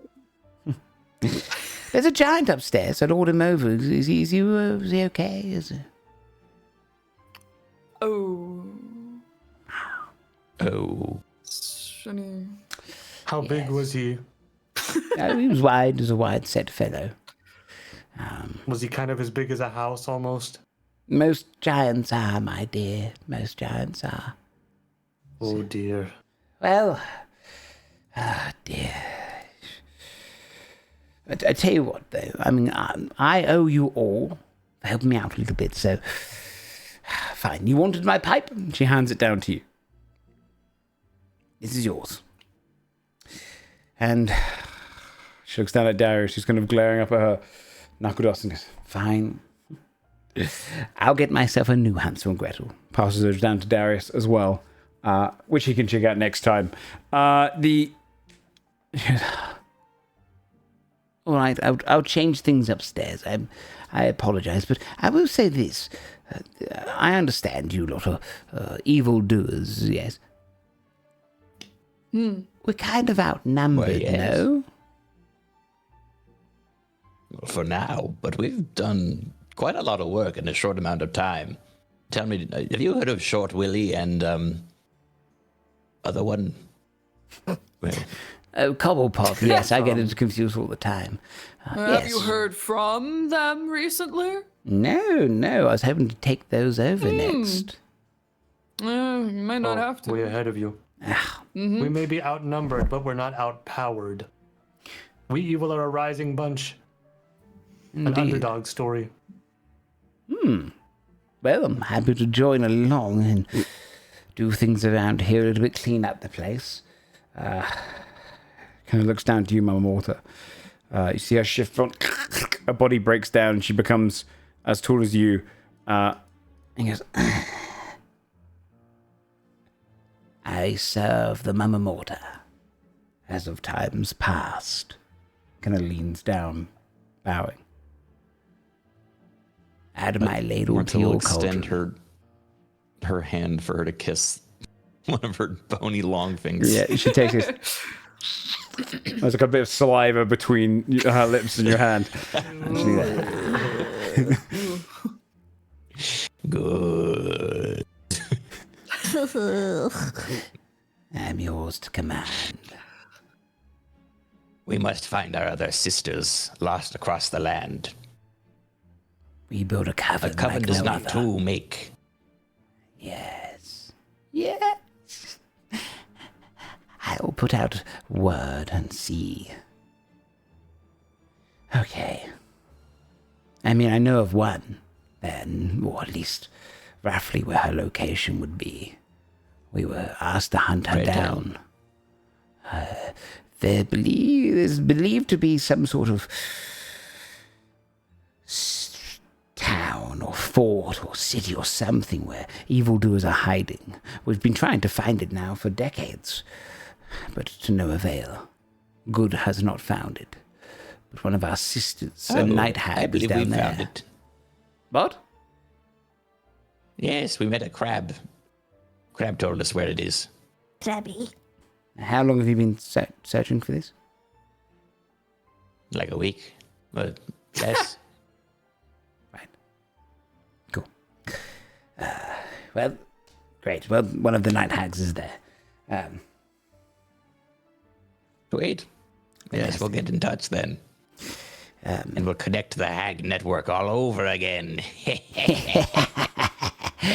And she rushes over towards her little scrolls and pulls out a spell scroll. And she goes, And this one should be a nice one for you as well. A spell of my own. She passes out to you. It's called Polydo. Yours to use however you wish. Holido. I will give you your magic items afterwards, but she would bow her head. I'll get to work upstairs. Thank you for rescuing me. Of course. You know, there may be a time we call on you again to, you know, you mentioned that you were going to alert Handsome Gold of finding us. Maybe keeping contact with those good doers would be helpful, as we can lay a trap down the line. I like the way you're thinking. I will call him over and pretend I have found you when you are ready to fight him. That would be most amenable. Yes. Yes. Right well, sister, mother. Yes. I'll remain down here. Yes. Yes. Yes. Yes. Yes. Yeah. Yeah. Anyway, I should probably just get things cleared up around here. Lots of egg stains. I'll catch up with you. We'll talk of our cauldron. Oh, looking forward to it, sister. Yes, of course, mother.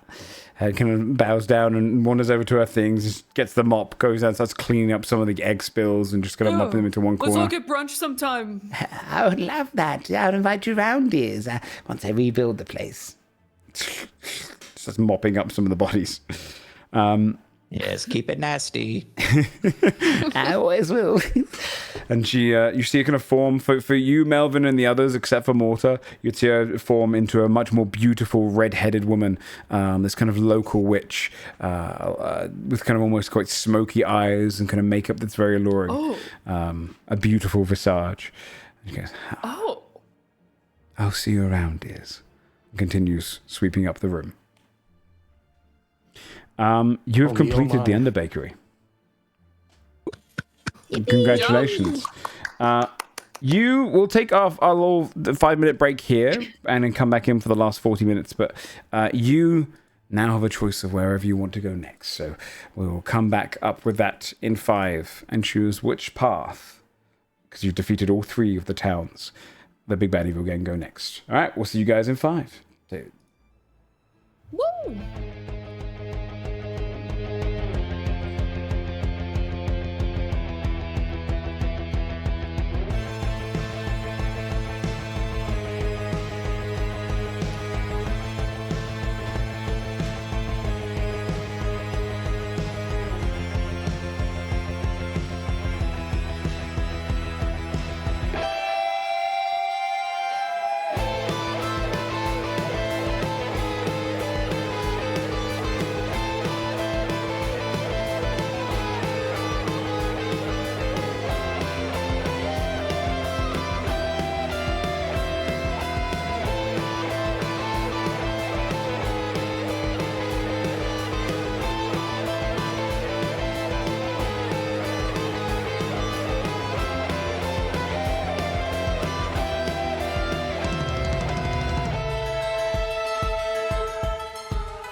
Okay.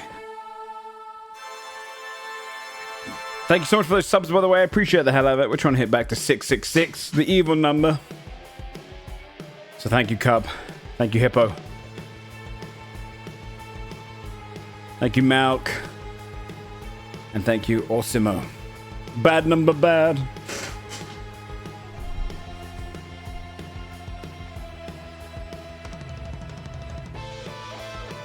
Okay, I'm gonna unmute.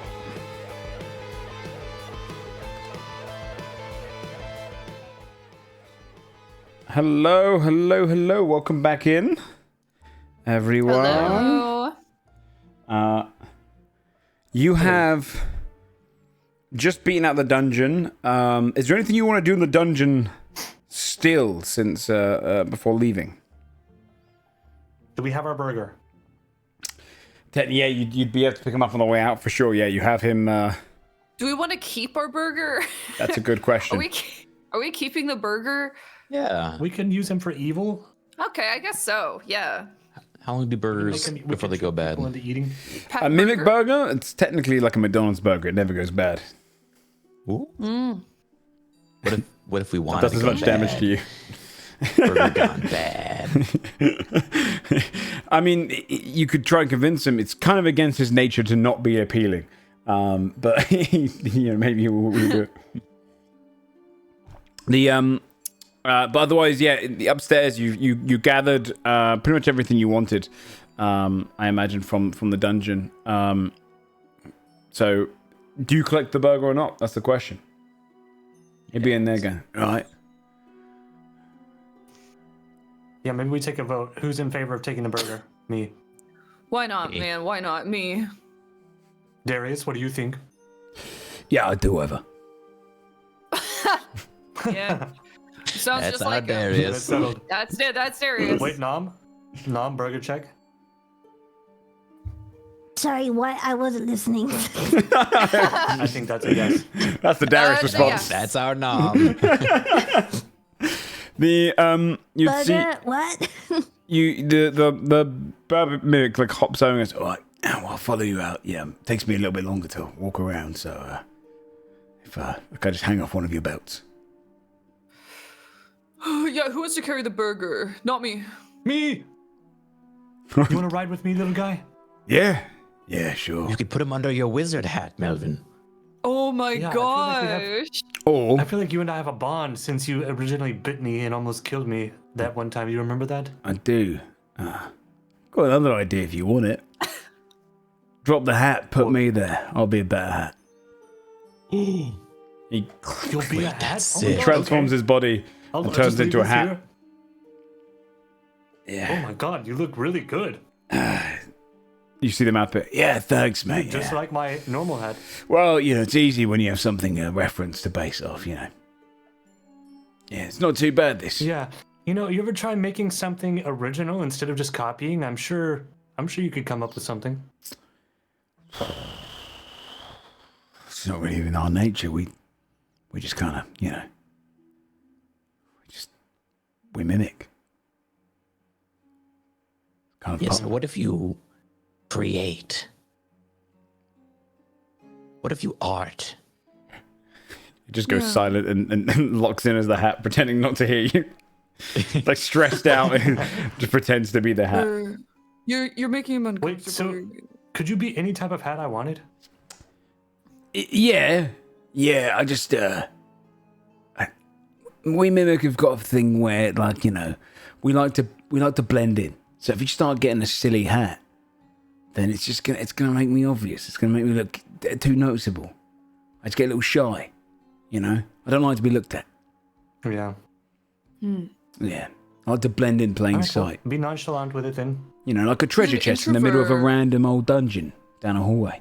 Yeah. Natural places. Right. Okay, so what should be our next move? Well, I mean, what's left but the capital of the Merry Meadows, right? Cheddar itself. I don't even know where we are. I have no idea. You guys would be about here on the map, around here. Right here. Look at my map. I point. You would when you leave the capital. Sorry, when you leave the dungeon even. Nom, you get this slight bellyache. And then you see Nom's belly start swirling with color on the outside. It becomes shiny. And then you see an old man's face with a long beard on it. Whoa. You see Beetlebum tummy? the Beige on the tummy of the kind of rounded, extruded tummy of Nom. Like a Teletubby? Yeah. Like a Teletubby. Oh. Literally, yes. But it's more it's like if you were to shine a bowling ball and it's kind of coming on there around the belly. So you can see like this little head appears and goes, this is Beetlebum the Beige calling the Wizard Council. Come in, and you see various heads appear.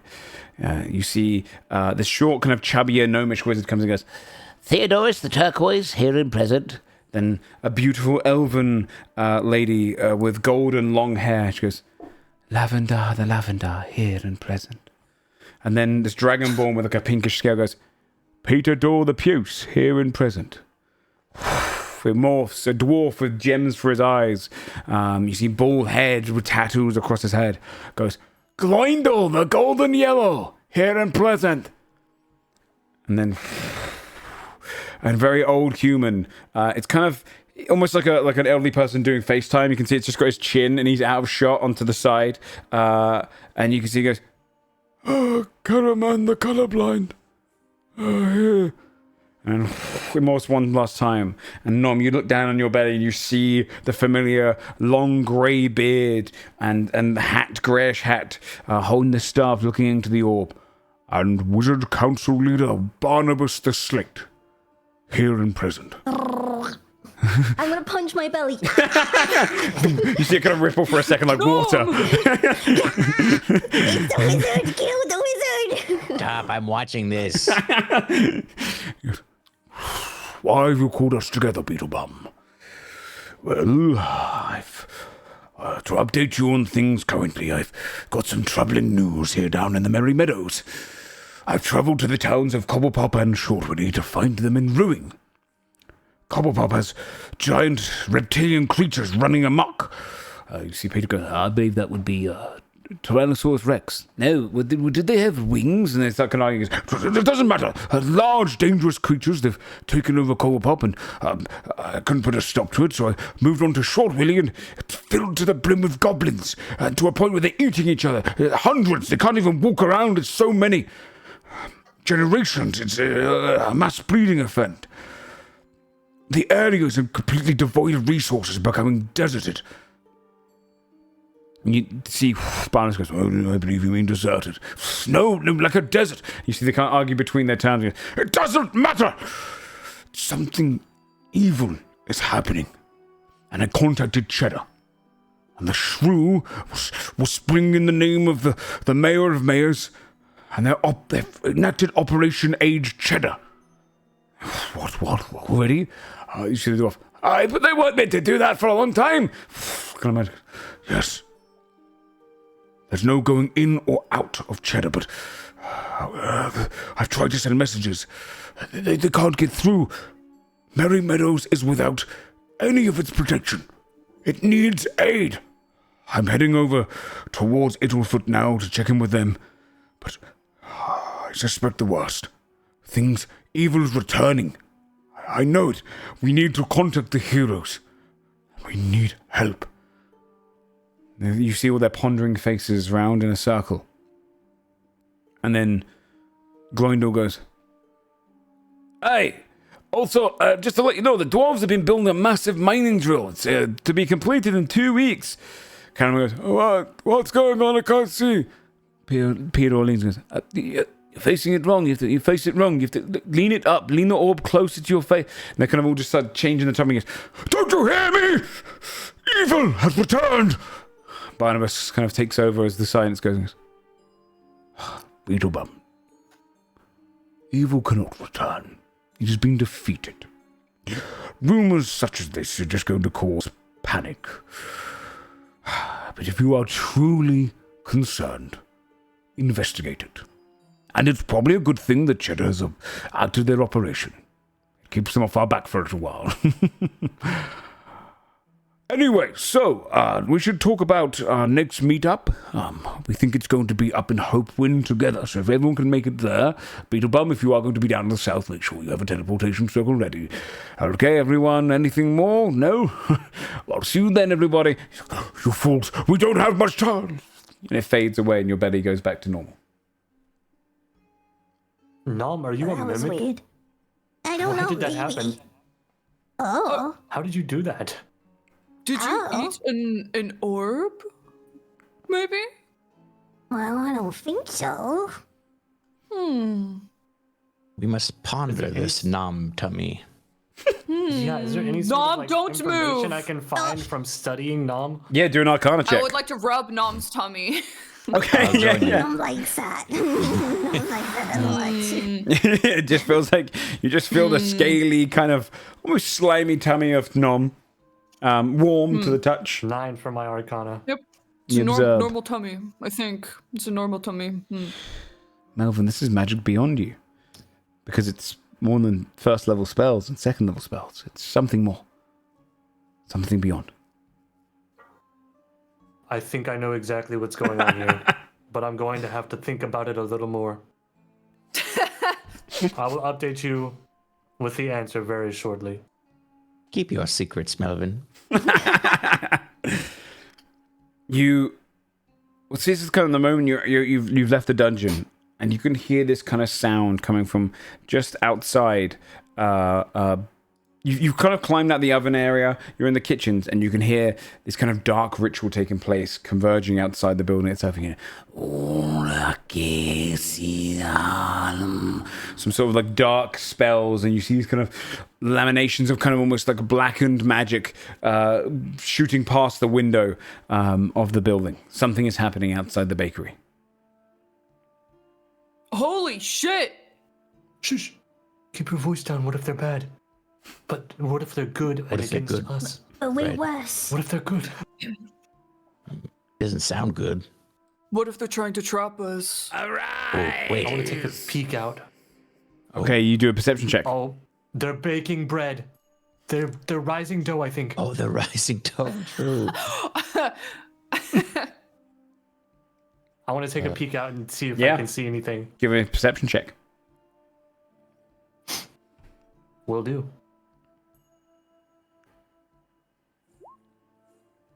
13. Peering out the back door, you can just see, you can't really see around the front unless you go into the front area, or unless you're peeking through the shop front.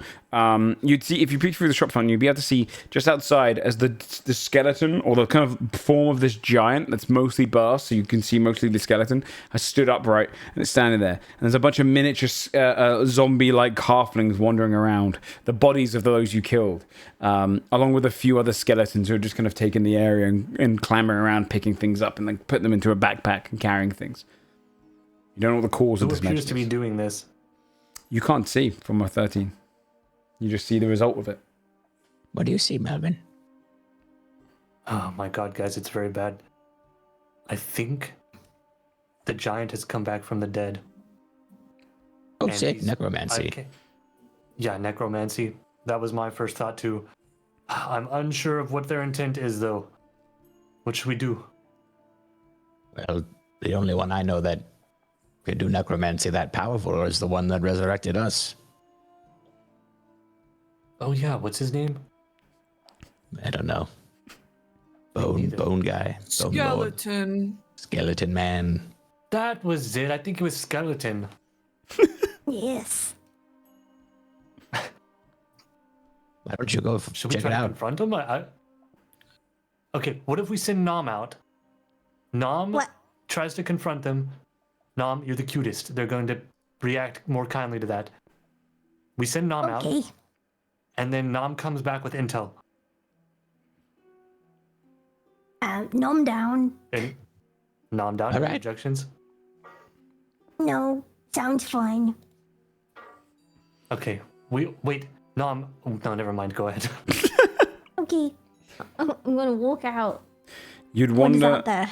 out the front, and you can see a series of the zombies kind of lining up almost in formation of all the various halflings you'd killed and left there. The giant kind of stood behind them. A series of skeletons who are picking up various weapons and pastries and all sorts. And you see the long robes of the skeletal kind of wrought floating lich Zarkanthus the Deathbringer, the one who had set you on the mission. And he kind of looks down to you and goes, The good is, Mr. I don't check in on the person that's, saved their lives. Hello, I do not have a phone. How do I do that? What is that? What is that? What do you mean? I don't know. and he kind of like leans down to your side and goes, I don't know. Maybe if I provided you with some sort of skull you could message me on, I would have to find out by it whenever people die and their spirits come down to me, and then I have to ask them, oh, what happened to you? Blah, blah, blah, blah, blah, blah, blah, I didn't say that at all. Mr. Lichman, I see things on my belly. he looks down. Do you want some cream? I'm not a doctor. I don't know. He kind of leans back up.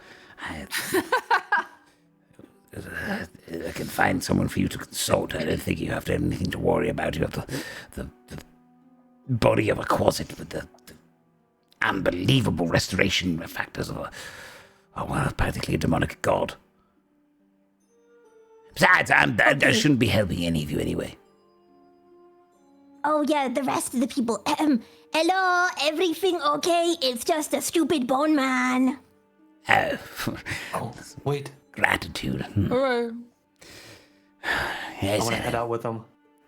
oh, good. It's the rest of them. Oh, it's skeleton. Zarkanthus the Deathbringer.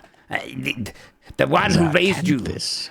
Ah, you remember me. Yes. Yes. And I'm eternally grateful for this, yes. Yes, of course. Yes, it's grateful enough to keep in contact with your benefactor, of course. Just thought... We've been kind of busy. I don't know if you've noticed. I feel like actions speak more than words. I'm just wondering if we're still friends or... Oh, No, yeah, Yes, no, we're chill. Oh, cool. Just in my head about it. Well, I've heard some dastardly rumors from the dead. Dastardly Really? indeed. What kind? Heard Dastardly. you have done truly evil things. Evil beyond words. The dead aren't very talkative about it. They didn't really tell me how exactly it all went down. They just kind of described you, and it was a lot of halflings' souls I was stealing. Yeah. Oh, you don't mind Oh, if yeah. I take these, do you? He kind of points to all the halflings and Just terrible to go to waste. Oh, of course. All yours. I wasn't using them for nothing. Well, you all look consistently or considerably stronger than when I last saw you. You're feeling closer to your old selves. Getting there. No. No. Get in there. No. Need a little. Melvin, you're probably stronger than you used to be. The looks. What does that mean? no, nothing. Just a little. Melvin? Nothing. Well, I wanted to. Would you like a play-by-play of what's gone down? Like, what do you... No, just check in with me when you can. That would take too long. I'm sure it's wonderful. Well, how do we check in with you? Contact you. Yeah. He points to the skull. Who was carrying the skull that he gave you on the episode, I think, 1? Does anyone remember who would have a belt though? It have probably no idea. is. In fact, I'm I pretty don't sure it's Mother Morta. Holy shit! Oh, Mama Morta. Oh, it's Melvin. It's Not either me. Melvin or Morta. Wow, I super don't remember that we even had that. have it written down? I have nothing in my inventory. He looks around and goes, Where the fuck is my skull that I gave you? The gilded skull that I put an Well, essence try of me in calling it. and see who's. Try calling it.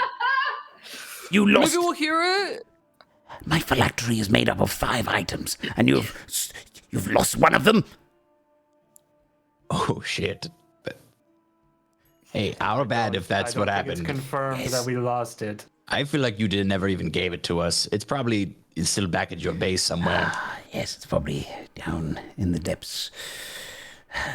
Blast. Okay. I'll find it again. I'm sure we'll be in contact in other means. Once you learn certain spells to contact me, you can, and keep me up to date so that I can join in irreverently. Anyway, wanted to. How did you find us? I sent you on the mission, and so I assumed that after the spirits of Cobblepop and Shortwilly were coming down to me, that the third place you would go would be the third place that I assigned you to kill. That makes sense. Very clever. tracks. Yes. Yes. Deductive reasoning. Your reasoning is solid. Well, been around some time. The next question, then, of course, if you feel strong enough. And he kind of pulls his fingers together and then flicks them forward. This kind of purplish magic goes into each of you, and you feel a portion of your soul restores and strengthens, manifested in you turning into level 5 champions or villains. You see, he kind of empowers you slightly and goes, A little bit more return. I believe you are strong enough now to go on your own way. So sad watching them get more powerful, but really now the choice is yours. Where do you go? and I'll ask you above board. You have choices now. With Cheddar locked down, you have some options here. You've got, looking at the map to show you, the adjacent areas, really, to the Merry Meadows. Would be the most appropriate ones. You can rather head up towards Rune's Hearth and deal with dwarves and those lot inside their mountains. You could go eastward towards elves. You could go south towards the Beige Flats with the Orcish clans. You'd learned that the villain city is on the coast down here. I don't know if that shows up. Let me see if I can change the color of this to make it a little bit stronger. The blackened little light here. That's where the villain city is kind of located. So you could go down that way, but he kind of looks across the audience and says, wherever you want to head to next, it is yours to decide. When you say Cheddar's been locked up, you know, we just saw it on the Nom Tubby that they hadn't gotten their shit together yet. The Nom Tube. Yes. Yes. You got Nom Tube too, right? I don't have Nom Tube, no. My belly. I don't know that. What do you mean by this? it looks down to your belly. Again, I'm not I don't have any medical practice. Is Nom experiencing something unforetold? Nom see faces Nom on might have belly. swallowed a scrying orb or something. We saw a vision on Nom's belly. It seems like all the wizards of the, you know, Rainbow Order or whatever there are. Yes, the Wizarding Council. A fine name. You're tapped into their orb. Interesting. So anytime they contact each other on orbs, you'll be able to see it.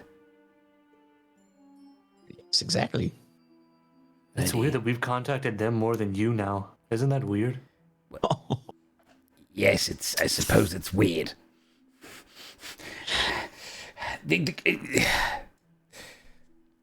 Why can't Skelly Man use Nom belly?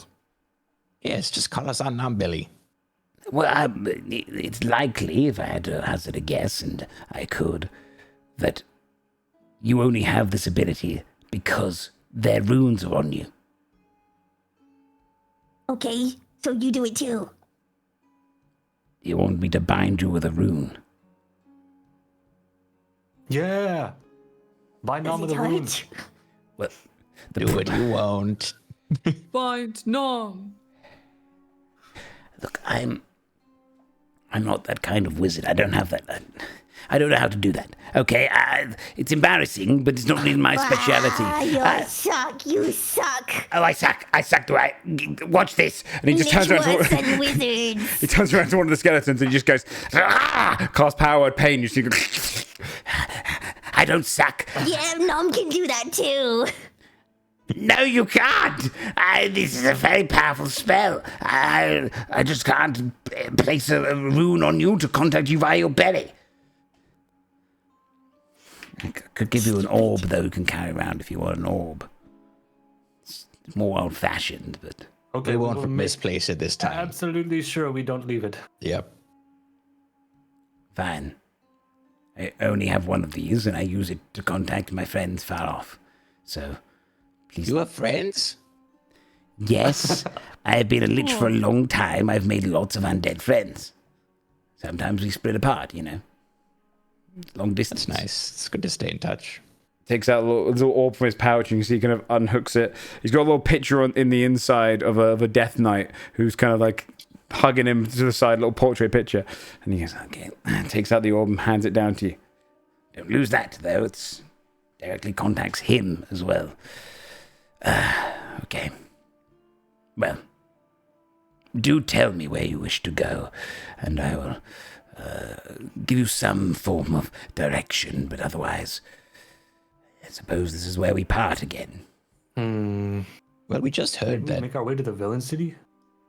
I was also thinking Villain City, but I was going to say before that Beetle the Beige, is that what's his name? Is that Yes, he's Beetle coming Bum. over here? Yeah. Oh. You wish to do battle? What if we jump him? I mean, like you said, we're strong now. Could be You a are. good Good test. A good way of getting ahead of those mages. He's the only one that seems to be onto us, really. That's true, and he is not one of the stronger ones. The halfling leaf slows his mind. Why are you smiling? It's You just think we can do it, right?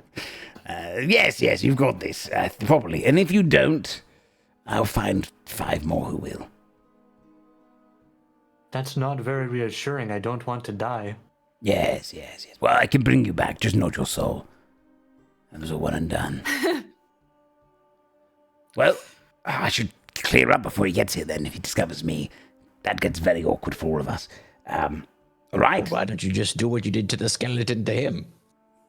Oh, if he manages to send a message to his friends and says, Sarcanthus, the Deathbringer, evil lich is down here, they might take that more seriously than just a 5 set of, Oh, we've got the scrying orb on Nom's belly. We can just tell you where to go and if they're onto you or whatever. Numbelly. Yeah, you just stick around and kill him for us. Yes. You said we're friends, right? Roll a persuasion check. Yes. Who's doing it? I think that's all Whoever wants to. I'd usually give you disadvantage because you're helping. It's just going to be a straight roll. He doesn't want to get involved. 7. Yes. There's 7 of them. I'll join on the next one. I mean, you should all learn how to fight a mage. I mean, it's probably good practice. All right, that's a pact. Yeah. Hag pact. I don't know. That doesn't apply to me. There's I'll help in some way on the next one. I said fine. Anyway, Yay. everyone, clear up. Yay. Get into the graveyard or wherever you want. We're gonna head down to our place. Very well then. I will see you when you are ready. Good luck with your battle against Beetlebum. Thank you. Good luck to you too and for whatever you're doing. We promise we'll call more often. Just check in every now and then. Just how are you? We'll say hi, yeah. And, Yeah, of course. Yes. Yes. Enjoy your halfling souls. Oh, well, the souls get in the way. It's mostly the bodies I like. I let the souls pass through. No. He turns around and starts floating away from you. Come. Growling at me. You see the giant follows as well down there. He's like, I've always wanted a giant. And Drifts off into the distance as the small undead retinue leaves you. With your group having defeated the Under Bakery, now formed level 5. You can finish a long rest doing so. You can run a long rest up here. You will be able to set a trap and wait for the oncoming wizard Beetle the Beige and see if you have learned enough to take down one of the Council of Seven. We'll see that on the next episode. We'll finish up there because you guys are about 10 minutes away from time, so it's probably a good time to slip away. All right, cool. And then, I'll ask you above board so I can start preparing towards it. Where do you actually want to go after all this stuff? After you finish the Merry Meadows, what's your next destination? I think we should do the Villain City. I also want to ask Sam, but I don't think he's gonna care. But I think yeah, that's very fun. Yeah. Okay, I'll keep that in mind. Villain City. We'll check in with Sam. Sounds good. All right, well, let's do our shout-outs now, and then next week will be the ambush of Beetle the Bum and Beetle Bum the Beige. You've got it into my head changing his name. Beetle the Bum. Beetle Bum the Beige. He's a damn bum. And and the finishing of the Merry Meadows. You have now hit level 5, so I'll take you guys through what that means. But for the martial classes, you basically get 2 attacks. For our spellcasters, you get level 3 spells, so it's a big one. And also, I think your proficiency bonus goes up, or it should. I'm not sure. But it's the big one. Level 5 is where you really kind of clock on. Let's do some shouts and then let you guys all get going. Charborg, do you want to start us off? Charb.org, links to my YouTube channel. Awesome. And that's all I really got right now. And check out the Rust server tomorrow, going up on Oddlaws. I'm sure a bunch of people you know are familiar with. Lots of people are going to be streaming Rust tomorrow. Yes, sir. Jinx. Hello, I'm Jinx. Hello, Jinx. Where do they find you, Jinx? Hey, Jinx. Is it Jinx? My house. Don't do that. And if you want that address, everybody, it's going to be on the Rust server tomorrow. On charm.org. Jinx address. Twitch.tv/Jinx, Twitch.tv/Strippin. Go and check him out here. He's probably caught norovirus, so he's probably feeling extremely unwell. So hopefully he's back next week and feeling better. And hopefully he gets better. Yeah, that sucks. It's the worst bit about being around any kids because they spread that thing like it's. I was about to say like it's a disease. It kind of is. So hopefully he feels better today. Are you good, Kraken? Oh, you disappeared. Junie. I forgot that I'm on. I thought I really offended you with the norovirus. Twitch.tv/JuniperActius. I'll probably also be there for the Rust server. Sick. Nice. Yeah. Check her out there. And then finally, Kraken. Twitch TV, so Kraken. I'll be on Rust, and I'm trying No Man's Sky for the first time tonight. So very cool. Are you going live stream after this? Yeah. Yep. Okay, I'll send everyone over to your channel at the same time. There is a one more thing I want to shout out. Yes, yeah, go for it. Thank you to Joe for this awesome session. Also, that whole interaction you had playing all the wizards and jumping between all those voices, I was like so impressed. That was so Thanks, man. It was so impressive. Thank you, man. I appreciate it. That's very kind. There is a Patreon if you want to see behind the scenes stuff. A lot of the Big Bad Evil Gang lore posts are going up. So if you want to see the session notes and how far we stray from them a lot of the time, you can check them out there along with other stuff. Like I've done a series called The Thing About, and it's different creatures in this current Tropia, the land they're in, and how they differ from the norm. So if you want to see all the lore stuff like that, check out the Patreon. Otherwise, I'll be on the Rust server as well this week, and so I'll see everyone who plays there on there. Otherwise, go and watch Kraken play No Man's Sky for the first time. I'm intrigued to see how you like it. All right. What's wrong? Oh my god, what is that? I'm sending you guys to Kraken's channel. Goodbye, everyone. Thanks for playing. Thanks for watching. What the hell? I don't know. It's like you're inside the dragon. It's terrible. I don't know what's going on. Yeah, this is weird. It's really That's so scary, dude. It's terrifying. I got this music visualizer thing and I linked music? it to my voice instead of music. No, That's your voice? So I like your voice. This is depicting your voice as a weird dragon creature. Then underwater. It's like one of those 2000s like music visualizers. Yeah. But, there's like a whole bunch of settings. Horrifying stuff, man. The raid's about to go through. See you in Kraken. Bye, guys. Bye, guys. Bye. Thank you. Bye.